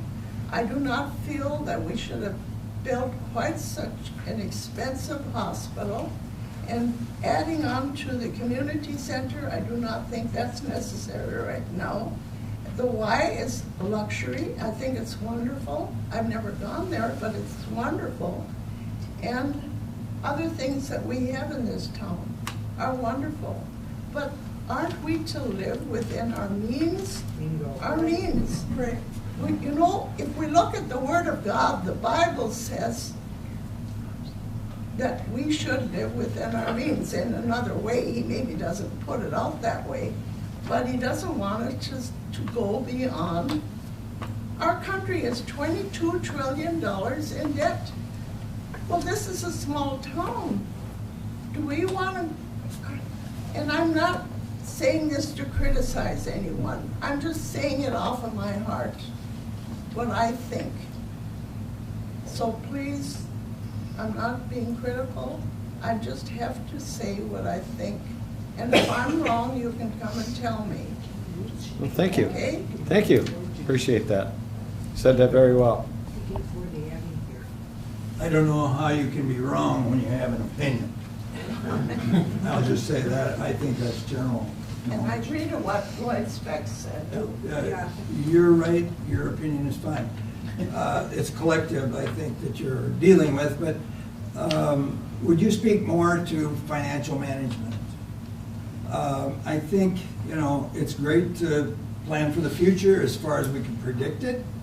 We look at the past to learn from the good and the bad. We learn from the whole truth. Plan in the future, plan in the present for the future as best we can predict. And the farther you go, at the rate of accelerated change, The farther you go into the future, the more difficult predicting the future is. But I'd just like you to express your thoughts about what you mean about financial plan management and how we derive at that. Would it be from a consensus of constituents and those who are paying the bill? My immediate response is, you know, and I'm new at county government, so I'm learning. But what I do know, to answer your question, is where we have to start. We have to start by paying our debt. Before we can go forward at all, is, in my opinion, and you know, I think everything I know about financial planning and management is we got to pay our debt. We just can't keep carrying that. That's not good financial planning, and that's not good stewardship. We should be managing your money, you know, and balancing the budget. That's the number one thing we should do. The government, federal government, hasn't done that. And when we're at a local level, we can't print money to deal with it. I mean, we just can't. So just what was presented for this first hour, I would say, is the beginning of financial planning. We're going to provide the commissioners, we'll provide various scenarios of where we're going to be looking at and what our needs are, and develop a reasonable plan between bonding and paying cash. But first of all, and that's why this 3-year thing there is, we thought we heard the people, we don't want 19%. We can't change the numbers. We only can deal with them a certain way. So, you know, one of the things that I've heard, and I guess I'll bring it up, you know, it came up at another meeting and someone mentioned, hey, well, you know, this paying our debt over 3 years was to eliminate a 19% levy. I mean, that's what we did in the budget committee very early on. We said, you know, that's one thing we heard. But we still got $550,000 to pay. You know, so how do we do that? So, you know, maybe some people have said, and I'll just throw this out because we'll talk about it tomorrow, you know, is that maybe we should just put it right up front and get rid of the debt in the first year. But is that good financial planning, or is it best to say, let's ease this out over time? Now, we could save, if we really wanted to save money and save the taxpayer money, we could do it all in 1 year, because it goes to the circuit breaker, the state property income tax rebate. Because if we go with 20 or 21%, everyone's is going to go up, and they're going to hit that circuit breaker and get a refund, which would help. It would get rid of the debt, and also, you know, if you do it over 3 years, it costs a little bit more because you're not cleaning up that accrual thing. You're taking care of it right away. I mean, so let's talk about financial planning. You know, that's 2 ways to go. Should we do this thing right away in 1 year, clean up our debt, and then we're going to drop right down to those lower numbers? Or do you want us to do it over the 3 years? You know, I mean, that's financial planning. Mr. McKeever's had his hand up. I'm sorry. Mr. McKeever, you've had your hand up for a long time. I am so mixed up now from what, one of the things I really want to say, I've been in business for 50 years. I've been running a business. I've taken care of my debt by not, well, something like Lloyd. I will go out and work a little harder and a little longer. But what I really upset every meeting I've been to, we ask what the wages, or somebody asked, I haven't cared one way or the other, but the wages have been asked. And you come out with a wage, but you never come out with a true wage. When I hire somebody, everything that's cost me to hire that person is their wage. The insurances, everything there is the wage. And you, oh, the wage, we don't tell you, and we never get that answer.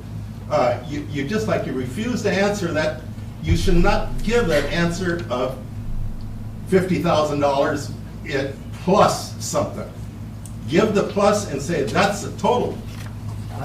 Then we would know what you're talking about. Last year, the average FTE, full-time equivalent, taxes and benefits was $70,000. You hadn't said that before. Yeah, said it several times. I wonder how many people here, when I asked what is the median income in the county, thought you meant household income, $53,000. And yet you have employees in Health and Human Services getting $70,000 with benefits. And when you were looking at comparable counties, 22 of them, our employees here were in the 99 percentile, but that did not look at benefits. Mr. Cadwell, have you looked at the benefits? Yeah. In all 22 counties? How do we compare? We have a lower cost per month on our premium by far than public employers in the state and in the comparable districts that we have. You're talking about insurance. Yes. What about retirement, all of the benefits that they receive? How much of 70,000 are their benefits? Our health plan is approximately $20,000 a year. Are you conceding that we are, the people here that are employed by Cook County are paying the lowest? Is that what you said? The lowest in the state, one of the lowest in the state? I conceded that our premium is lower than the state average for public employers for health benefits. What's the state average for the employee contribution? Yeah. The employer, we're about even with the employer contribution. I can't believe that. $1,575 is our contribution. $1,500. You can disagree with facts. You can. That's okay. It isn't facts. You show me the facts of that. I do not believe that. We just had a consultant provide us with that data. Well, then I'd like a copy of that. I'll get you a copy. When we have you. Yeah, we have you to do that. Why do we hire a consultant? We're always To give hiring us that. consultants. I mean, we have them coming in like 2 or 3 a year, ranging from 20,000 to 100,000 for their opinion, and then half the time we don't do what they say. I mean, there's your 500,000 right there. How many people voted for the school referendum knew that it was going to go into a bus garage? I mean, that I found shocking. You yourself recently said you're going to have to hire 6 to 8 more people at $70,000 a whack. There's your 500,000. No, we didn't say that. Yes, I can find it somewhere. We You either said it on the radio or you said it. We added 2 people in 2017, and we're budgeting to add 1.5 in 2018. 6 to 8 is what you said in That's- one source. Okay, You so said we're 10 at- additional. I've been misquoted a few times. Today, you said Health That's and over Human 10 years. Services You said it themselves over 10 needed years. like 6 more people. I wrote it down. Yeah, it's over 10. That's over 10 It years. was over a period of time. So you're not saying so this year that you need 6 to 8 more people in? The 2018 budget represents 1.5 more people, and it's not more people, it's adding hours to existing staff positions that we already have. I think, but just to put it in a different way, is that these costs, whether it's that highway maintenance cost and the social service cost, and then some of these other, putting on a YMCA, et cetera, they've been coming onto the budget for a number of years, but we were using our fund balance to not feel it, to some extent, which is not a bad thing, but you can't do it forever. Because when I was looking at line items here, there's definitely increases in personnel and increases in health insurance on several of them. So I guess I'm confused. Well, he was talking, the large one is human service, that's the really significant one. Right. There was one in IT department where somebody's retiring with a huge amount of information. Going to be hard to pass that information on, hoping. She made the request that she could add somebody for 6 months to work with him. The board hasn't said yes to that, but they're considering it. And then there was a couple of other part-time that are in there. There's the veteran service officer, so she can't keep up. Yeah, what's Asking that? to- I looked at that, yeah. Yeah, that's asking to one. go from 20 to 40 hours in that position. It's not been approved, but that's another one that's in the general So is Pat fund. going to be full-time then at veterans and not in the social? That's what services? she's asking, but it's not been approved. So you would reduce the social service part of her wage And you would, They would add that in social service, that's part of the increase in social service. do the veterans compensate at all? The veterans compensate the veterans. We don't get any, Veterans we don't, Administration. the Veterans Administration, the primary goal of the Veteran Service Officer is to match those people up with benefits that they have coming. Right, and I understand But we don't get any compensation for the time that we spend doing that. that. Okay, that's what They're- I want. Yep. They've given a grant in recent years, we get $7,500 for some special, some very special things, some equipment and things like that. Can you give numbers on how many veterans in our county and age we're serving? I don't have it in front of me, we have it in the budget request. Because Clarence Everson is a veteran service person for Grand Portage, so they're not included in that Grand Portage would be. It would just be the rest of the county, I believe. Well, when you talk about having a 90% reserve fund balance, and the state doesn't require, you said, Brady, Right. but 50 would be really good. I mean, when you say that you couldn't afford $120,000 for cameras for the sheriff's department, and we have a $550,000 debt, why can't that be taken from that 90% reserve fund? It isn't, We can take it out of there, but if you saw the assumption that we don't have to start adding money back into the fund balance to keep that level, it's assumptions, and they've not been approved. They're listening to you. But if our assumption is we don't have to put anything into fund balance until 2021 at this point, and we take money from the fund balance and we want to maintain that assumption of a 75% level, then we have to start putting it back in earlier. And if we take, like I said, 5% of our levy is $390,000. Where do we get to pay? We never pay that back. We're just continuing Right. to roll But why that. do we have upward of almost 90%? it's, Rather than even 75.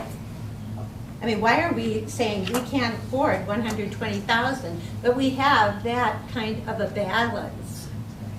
As a supervisor for Lutzen, we had a $280,000 proposed budget, and John Groth, our treasurer, said, you know, we're not in the business of building up a bank account, and reduced it by 50,000, you know, from our reserve.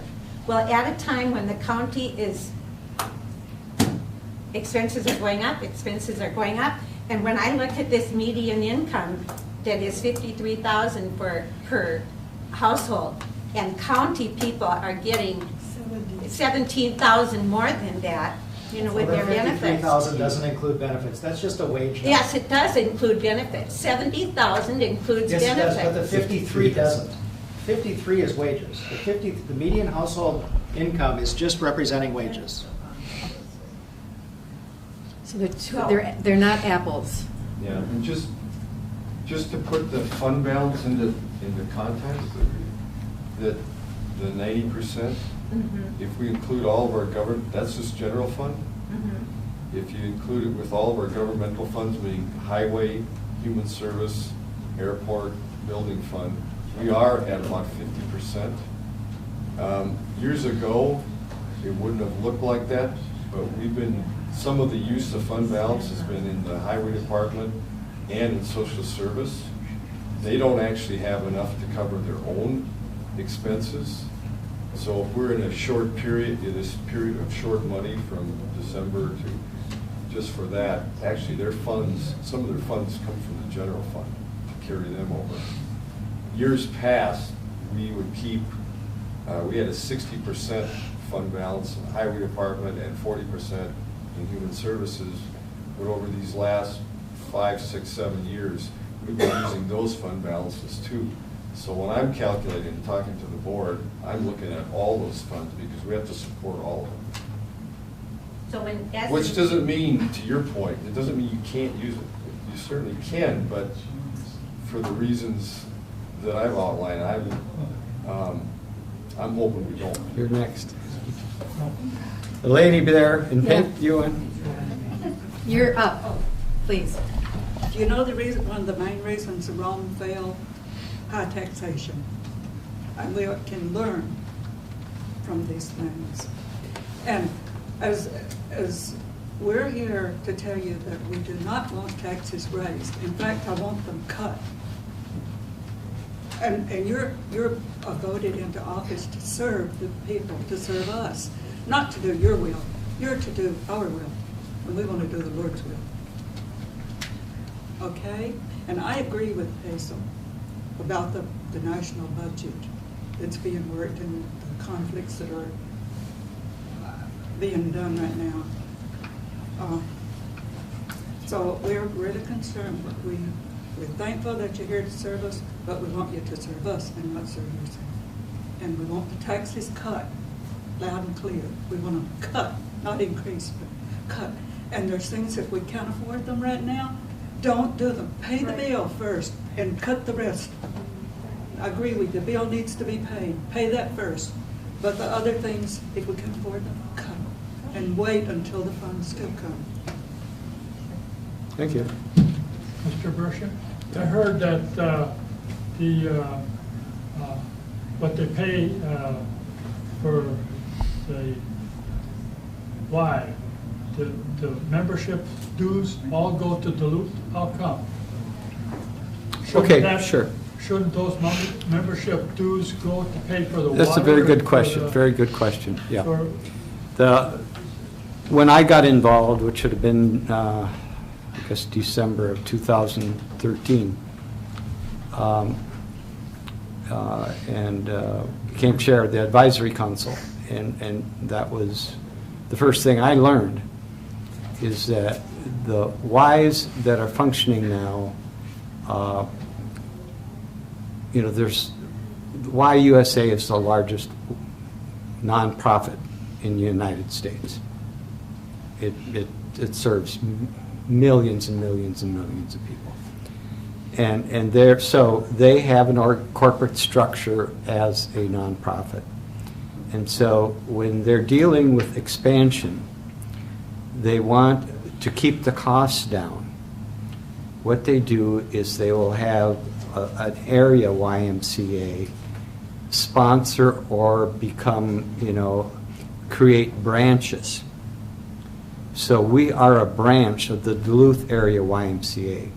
Now the Duluth area YMCA, I happen to be on that board, oversees, downtown Y, but all of the school programs, a whole bunch of mentoring programs as well in the community, and now is partnering with Hermantown to have a YMCA and a wellness center there with Essentia Health. So that is something we can't do anything about. That was an agreement that the county went into originally, is that the YMCA was going to operate this center that was built before my day. Well, I've been here 24 years. But we invited them. and they can operate it, we pay an 8% or a fee because we use all of their payroll, we use their human services, we use all of their research, we use their marketing, we use YUSCA, all the programs. So whenever we do something, we don't generate it by ourselves here. We have that access, but we have to pay part of our dues out of that $870,000. We have so much that we're paying. I can't remember. I think it's 7 or 8%. But we were able to negotiate because of the distance.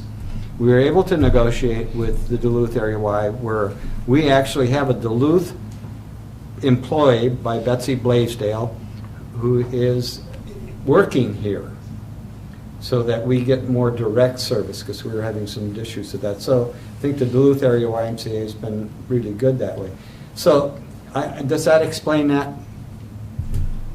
Did that explain it sufficiently? Okay. So, we can't, the agreements that have been made, people say, well, we should do something with the Y. Why did you make such an agreement? We wouldn't exist. The money to pay for the water and maintenance in the Y. That's why we're going in debt. Doesn't the agreement have a time period and? Well, we as a county and the YMCA can pull out any time Okay. with a Well, year's notice. The thing is, I guess You know, my and question that's is, possible. If it wasn't functioning, then when we have pain, you've articulated that, should the pain not be spread around? Or should it all be on taxpayers? Now, maybe you've answered that earlier, but it just seems like, I don't know what salary increases have been. I don't know what FTE increases have been. We can For the all find Y? that out. But the question about wage, I'm just going to pose the question. When there's pain, there's a reason for it. Wouldn't it make strategic sense on financial management that pain be spread around? And I think that concept goes a long way with a lot of people. However, getting back to the wages, so is 70,000, am I to interpret that 70,000 includes wages and salaries and benefits? Wages and That's an benefits? average number, yes. Okay, for the total benefits and all. I hear from different people, and I'd just like to know the facts about how much health insurance is borne by the individual, because I'm quite familiar with that from where I come from. And I'm just curious, what would an individual person pay for the health package? We've covered that already. Okay. The single person, single plan pays $50 a month towards their premium. And a that family includes plan? Health, vision, dental? No, we don't, it's just the health plan. Okay. We don't have a dental Yeah, plan. but also that's $1,200 a month. In addition? In addition, and the managers or the department heads, It's annual. $2,400. It's annual. It's $1,200 annual. Yeah. Well, I'm coming from a place where after retirement, I paid $10,000 a year for myself and 2 children. I understand that. I do. $833 a month, And- plus and we've got 140 two- that my employer paid. We've got Per 2 month. commissioners working on the negotiating committee. We're working on that. We're having those conversations. Well, I just put forward That's the a big idea. shift that you can't steer. You can't take a hard right turn. You have to kind of turn slowly. Understand, but I just think that, there may be a $500,000 deficit that needs to be paid. To maintain credibility, it's fine. It's a matter of who should bear the pain. We're also a professional organization that depends on professionals, and we are an isolated community. We have several excellent positions open. We have to be competitive in order to recruit good staff to fill these positions. We haven't been able to do that. So it's not necessarily that we can just cut the wages. We have to be competitive if we're going to attract good people to do these positions. These are very professional positions.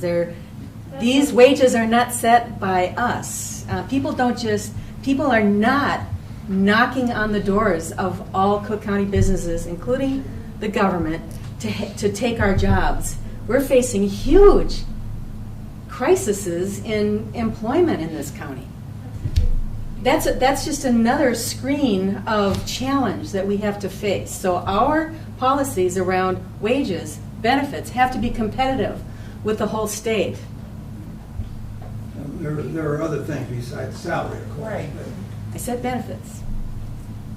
we're looking at benefits. Look at a job not just because of the salary. Maybe they look at the reputation. Right?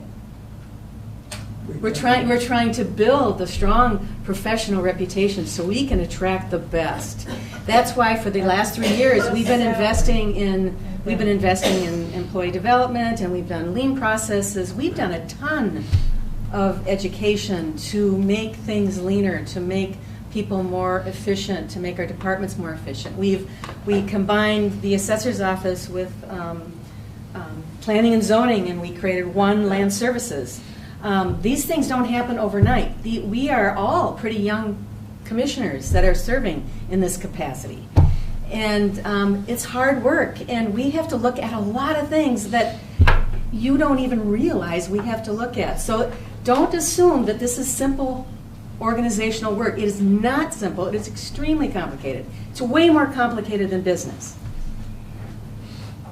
You might have a hard time finding the department heads, which I think you do, but I think you'd have a lineup of people that would love to have a job here at the That's county. not true, Joyce. I think it is. I think there's We a have lot of jobs people- posted and we struggle to get good employees. In social services alone, there's a lot of training that's required. Well, that department, I've heard lots about that. I'm not talking that department because I know you've got a big turnover for whatever reason. I don't know what the deal is. But in the regular jobs, I really do believe that the county is one of the best employees there, and their health insurance is way beyond what anybody else has. That's just my opinion. I think we have statistics to show that the benefit package, you're way better at this, Jeff, remembering what the hospital does and the clinic does. We know, I mean, you're absolutely right. The city shares their health premium, 27% employees, 73% by the city, but their premium is higher than ours for roughly the same plan. The county, or the hospital shares theirs 85-15. Premium is not higher. No, it's not. It will be this year. Well, it might be this year, but it wasn't last year. Again, it goes back to, I can't just wave a magic wand and fix that. I'm skilled in working with negotiations. We're working with these people right now. We know that we have to have a conversation about benefits and wages and who pays what portion. We're having that conversation. If there are any employees here, they know that we've had that conversation. That's what your goal is? I can't tell you what the goal is because I can't talk negotiations outside of negotiation. But there may be a need to compare other employers around and what employees are paying. Now, in public service. We are doing My that. experience We are is absolutely it's doing going that. up. And the private is also. Yeah, it is. And in those negotiations, we're having those conversations. Another concept is merit-based pay increases. You have to have Throwing it out. You have to have a fairly mature organization to deal with that. Whatever. In our That's comp what we study got, last right? year, we basically said we don't have the capacity to manage that. Well, then maybe we're not spending money in the right place. Well, the problem with merit-based pay system is it's not going to save you money, it's going to cost you more money. It might You get will better get a more, performance. you'll get a Point more is to get developed and better performance. performing group, but it'll cost you money from where you are to get there. And we can't spend that because we haven't got there. I would hope to get there. Yes, in the back. Yeah, we got the debt, we gotta pay it. But there are some ways to get by with less than this humongous tax increases. And one of them is to cut, private business and government the same way. Every department head wants to build an empire. So they come in with these big budgets because they like to put the plug in and get more money. That's normal. But you could tell the department heads, you go out and you take your pencil and you trim that budget 5 or 10% or whatever. And guess what? They would do it. And they probably wouldn't hurt the essential services that much. I'll give you a little example. I worked 37 years at Tack Harbor. The last 3 years I was there, I was in charge of the railroad, the harbor, and the power plant. And as such, I had to submit a budget. And my budget, I submitted the budget, and then we had to go up to Hoyt Lakes, and the big boy up there looked at our budgets that we'd sent up, and then he came in there with what we were gonna get. And he said, I'll start with you, at the harbor, I'll start with you. What about the budget that you're gonna get? And I looked at it and I said, Ray, I can't run that harbor, the railroad, and the power plant on that budget. You know what his answer was? If you can't, I'll find somebody that can. And guess what I did? I went to the pencil and, yeah, we can get by without this. That would have been nice, but there's got to be some cutting down in some of these departments. Yeah, and I would second that, but I know I went into management and public service. First year I was there, our director said, get 2 budgets. 2% increase, 5% decrease and live with it. And if revenues fall, we cut. Brady will represent that our department heads don't ask for more than they need. There's one other point I'd like to make too. Looking down the road, when we lose that taconite credit, that's what, 40% of our real estate taxes? Yeah, it is. So our real estate taxes would automatically go up 40%. And I think that's gonna happen. Yes? Can you tell me what the county is paying for those new graders that we just bought? Must have a figure, you should know what that is. $385,000.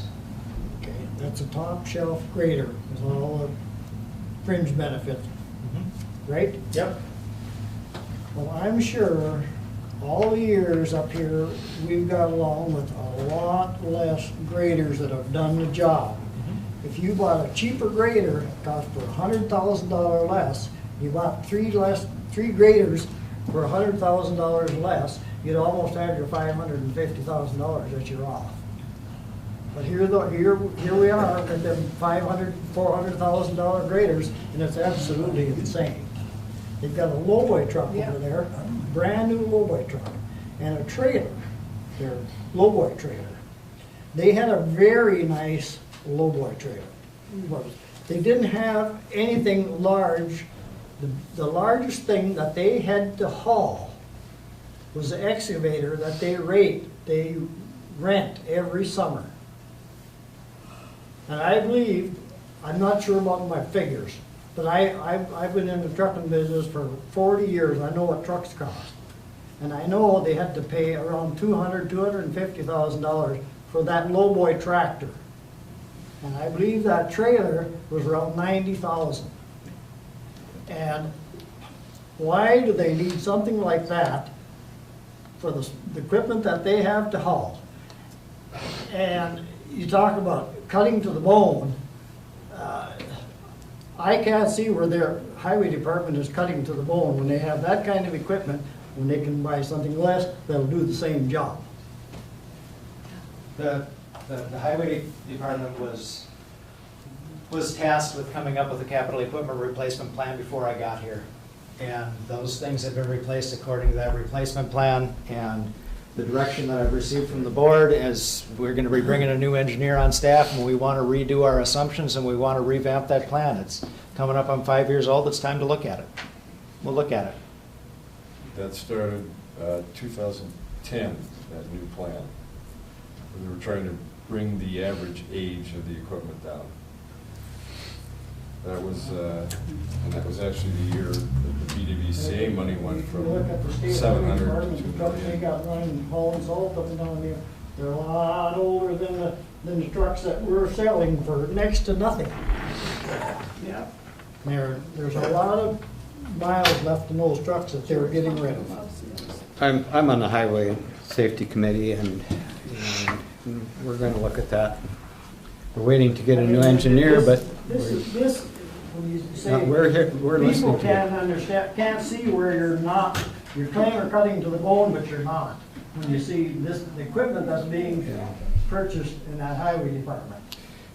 those are capital expenditures, and I agree with you, we got to look at this. I'm not arguing that. But capital expenditures are something you look at over a long period of time. Operating costs are another thing. So when I was talking about operations, I was talking more to the bone, not capital funding. They're two different things. One is equipment, one is people. You don't need to cut down the capital. No, I'm saying we got to look at that, yes. And we're going to. Thank you. Yeah, no. I'm agreeing with what you're saying. We got to look at that. There's many different models on equipment. You know, you buy something good and you keep it as long as you can at a point and then resale it. That was the rationale that I heard from my engineer, which was his prerogative, from what I understand. So, you know, now when we get a new engineer, we're going to look at that model of equipment purchase. Yes. I don't know what that's going to be, but it'll be looked at. And we're going to try to do the most cost-effective thing, I can tell you that. And you know, everybody wants their road plowed, of course, and the I live out here at 5 Mile Rock. I've come in to town many times on Saturday and Sunday morning when there's that much snow on the ground, on the roads, and the plows are out running on Saturday and Sunday morning. I mean, it's totally ridiculous. And they're not even running on, well, there's no school buses running on Saturday and Sunday, so, you know, it's just crazy. Thank you. Mr. Cadwell, you said there's a commission, a highway commission? Of whom is that comprised? There's a Highway Advisory Commission that was created last year. There's 2 commissioners that sit on it and a representative from each of the 5 districts. It was an application process just like the rest of our advisory commissions that we have here.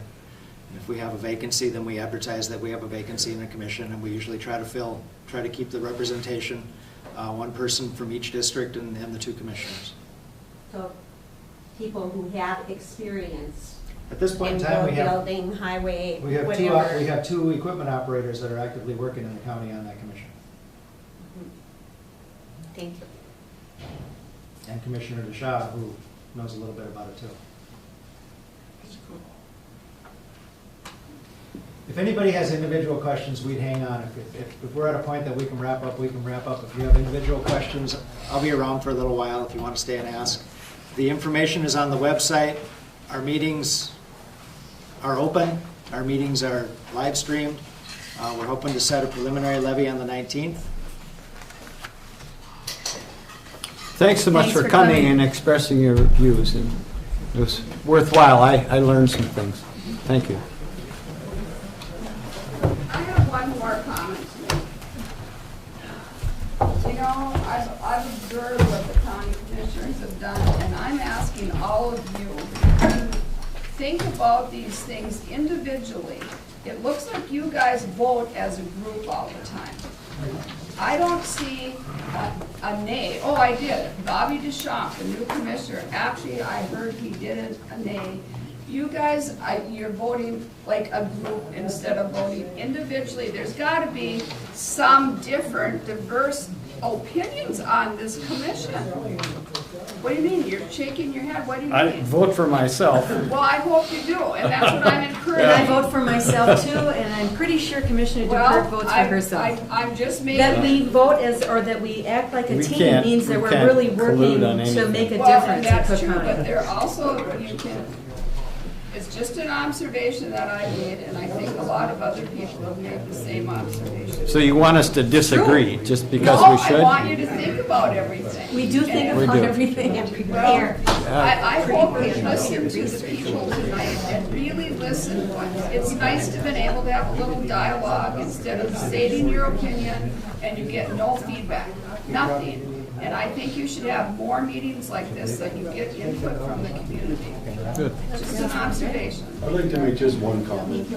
I disagree with you that I think every little bit helps, and I think just because it's not a great big savings, if you save and save, and I didn't want to bring this up, but I was at a meeting, and there was a group that came up and said, we're budgeted $5,000. We don't need it this year, but we'd like to be considered for next year.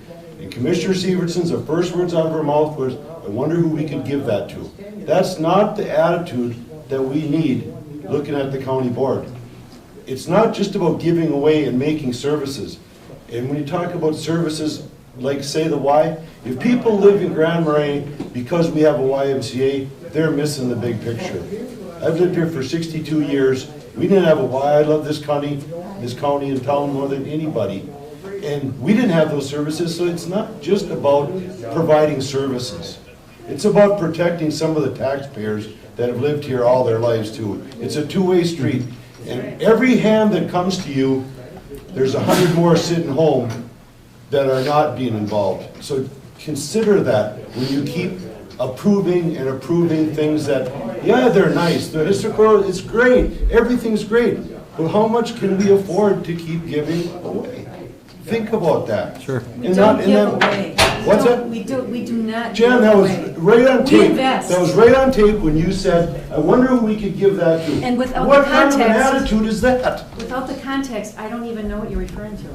Well, you can all find, it's on tape because I sat right here when they said that we don't need this 5,000 and your statement was, who could we give that to? And without the context, I don't know. But what, don't know I mean, that's to. not the right attitude. It is if it's about investing in things that take care of our kids. It is when it deals with things that invest in When families. we grew up, our parents took care of the kids. What happened to that? People have changed since we grew up. There are a lot of young families who live here that wouldn't stay, that would have left if we hadn't created that Y for their kids to grow up in and have something to That's do. the reason they're staying, because we have a YMCA. They're mixing the big picture, living in Grand They're Marais. not missing the big quality picture, it's of a life, picture. The nature, all the things we have here. And We the didn't have a life. YMCA when we grew up, and did we love it here? Yeah, we did. So that YMCA is not the mainstay of this county. People are different. If it is- Different needs.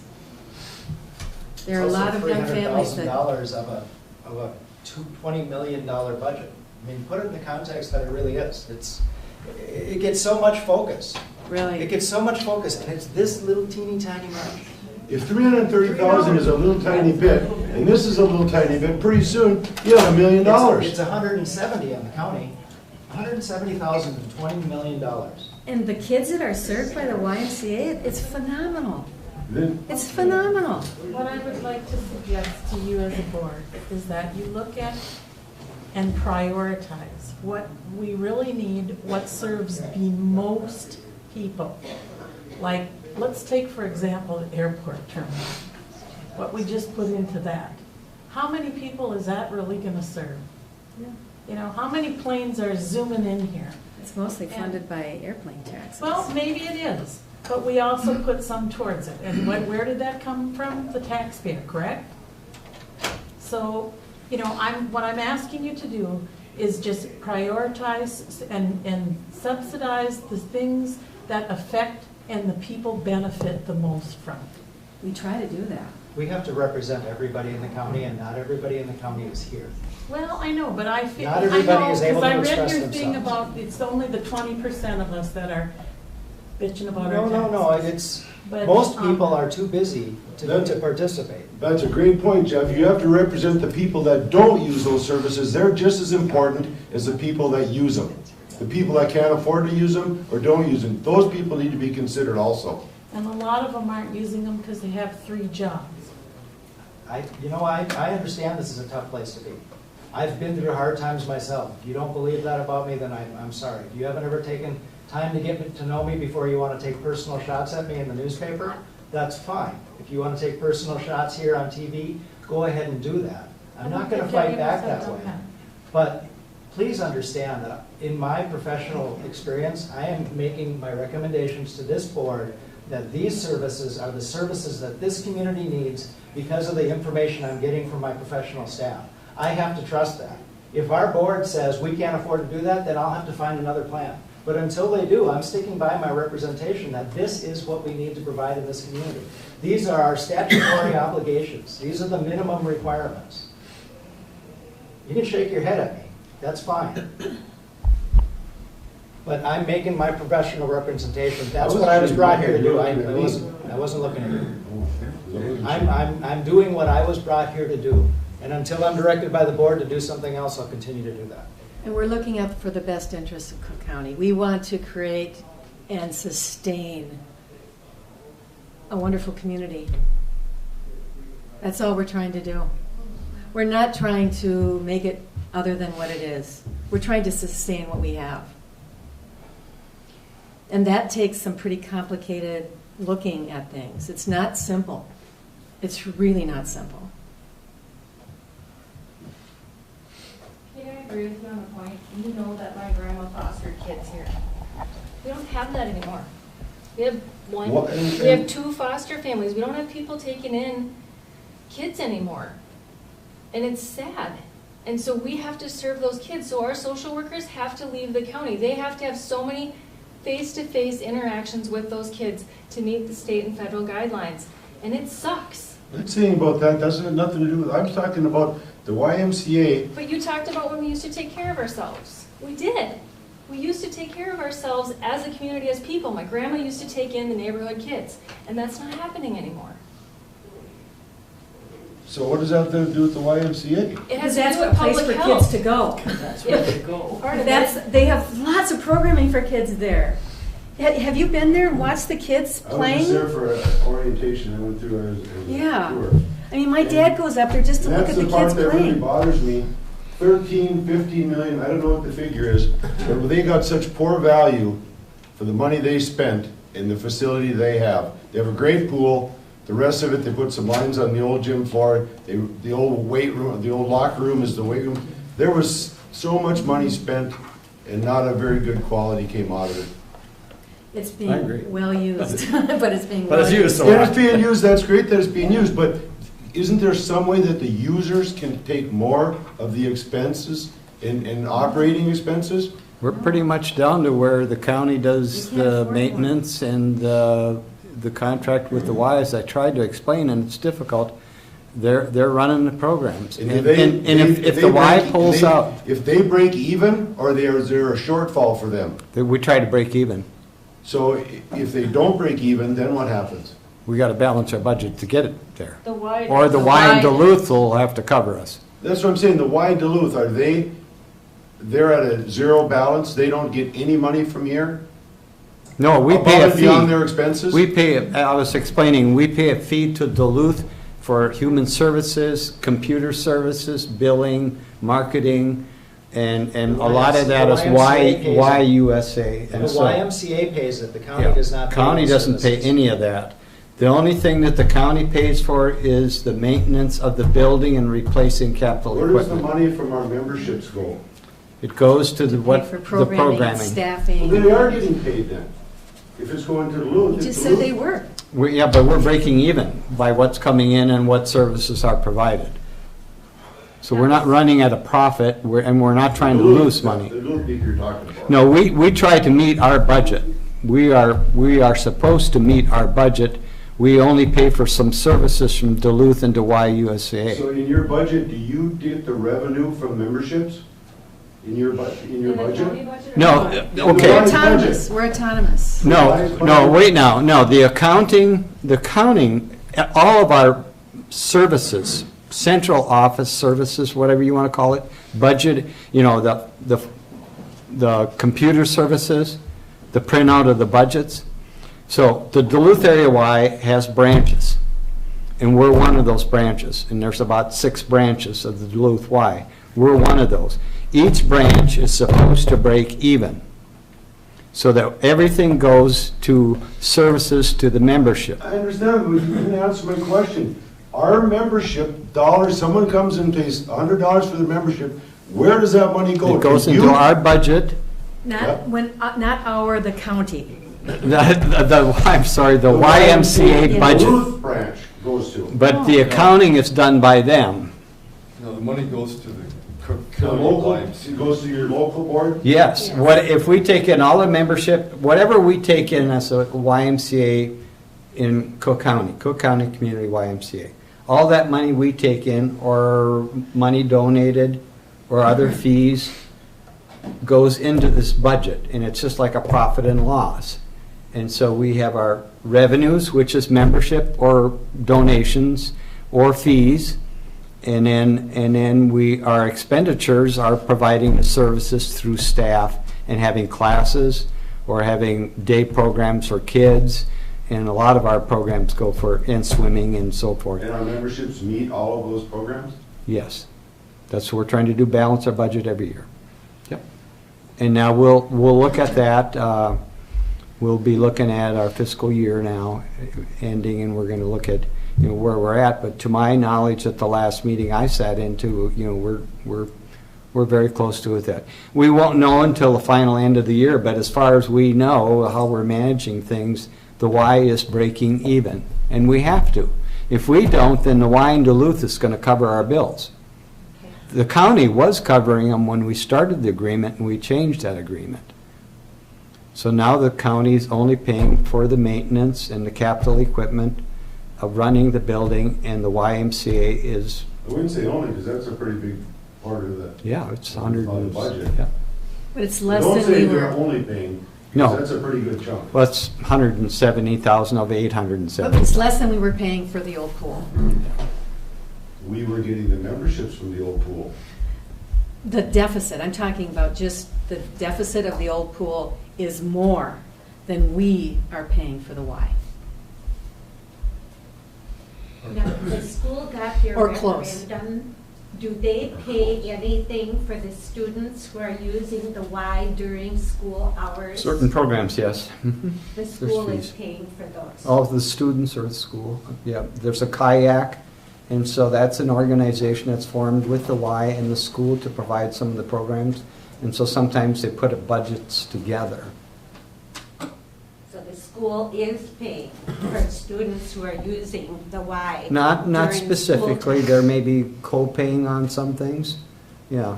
But that would be under kayak, and that would be a combination of community education funding, which comes from the state to the school, and then the Y would be providing some, but it would be driven by fees or by other funding that's coming through the state.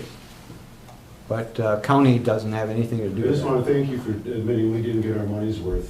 on this. I agree. I've built a lot of buildings, and yeah, I'm sorry, but I can't, I have to be honest. But, you know, that's the way it goes. We're trying to do the best we can with it, and the county's sticking up to doing the best we can with it. And, you know, we got to do the best we can with it. We got a lot for six. But we're getting, you know, we got 1,800 and some members. So that means it's used well. That's a lot of members. I wonder, do we know what the county employee usage is of those 1,800? The what? Are County county employees get no employees discount. included in that membership? No. Okay, so that's above and beyond. I just wonder if we have an idea how much usage there is among county employees. The It's coun- just curious. county employees get no That- discount. I don't know Oh, if they're paying membership? County employees pay membership the same as everybody How much else. is annual membership? $67 a month for a family. Okay. Per month, yeah. I'm just curious, who owns the building? The county. The county. We've been talking about So that. maintenance and that would make sense, I think, if it's done properly, so we don't have a problem. I think it's really clean now from my perspective. Yeah, as long as it's. It was difficult before expensive because to it was maintain. not a good contract. It was nebulous, yeah. Thank you. Thank you. Thank you. Thank you.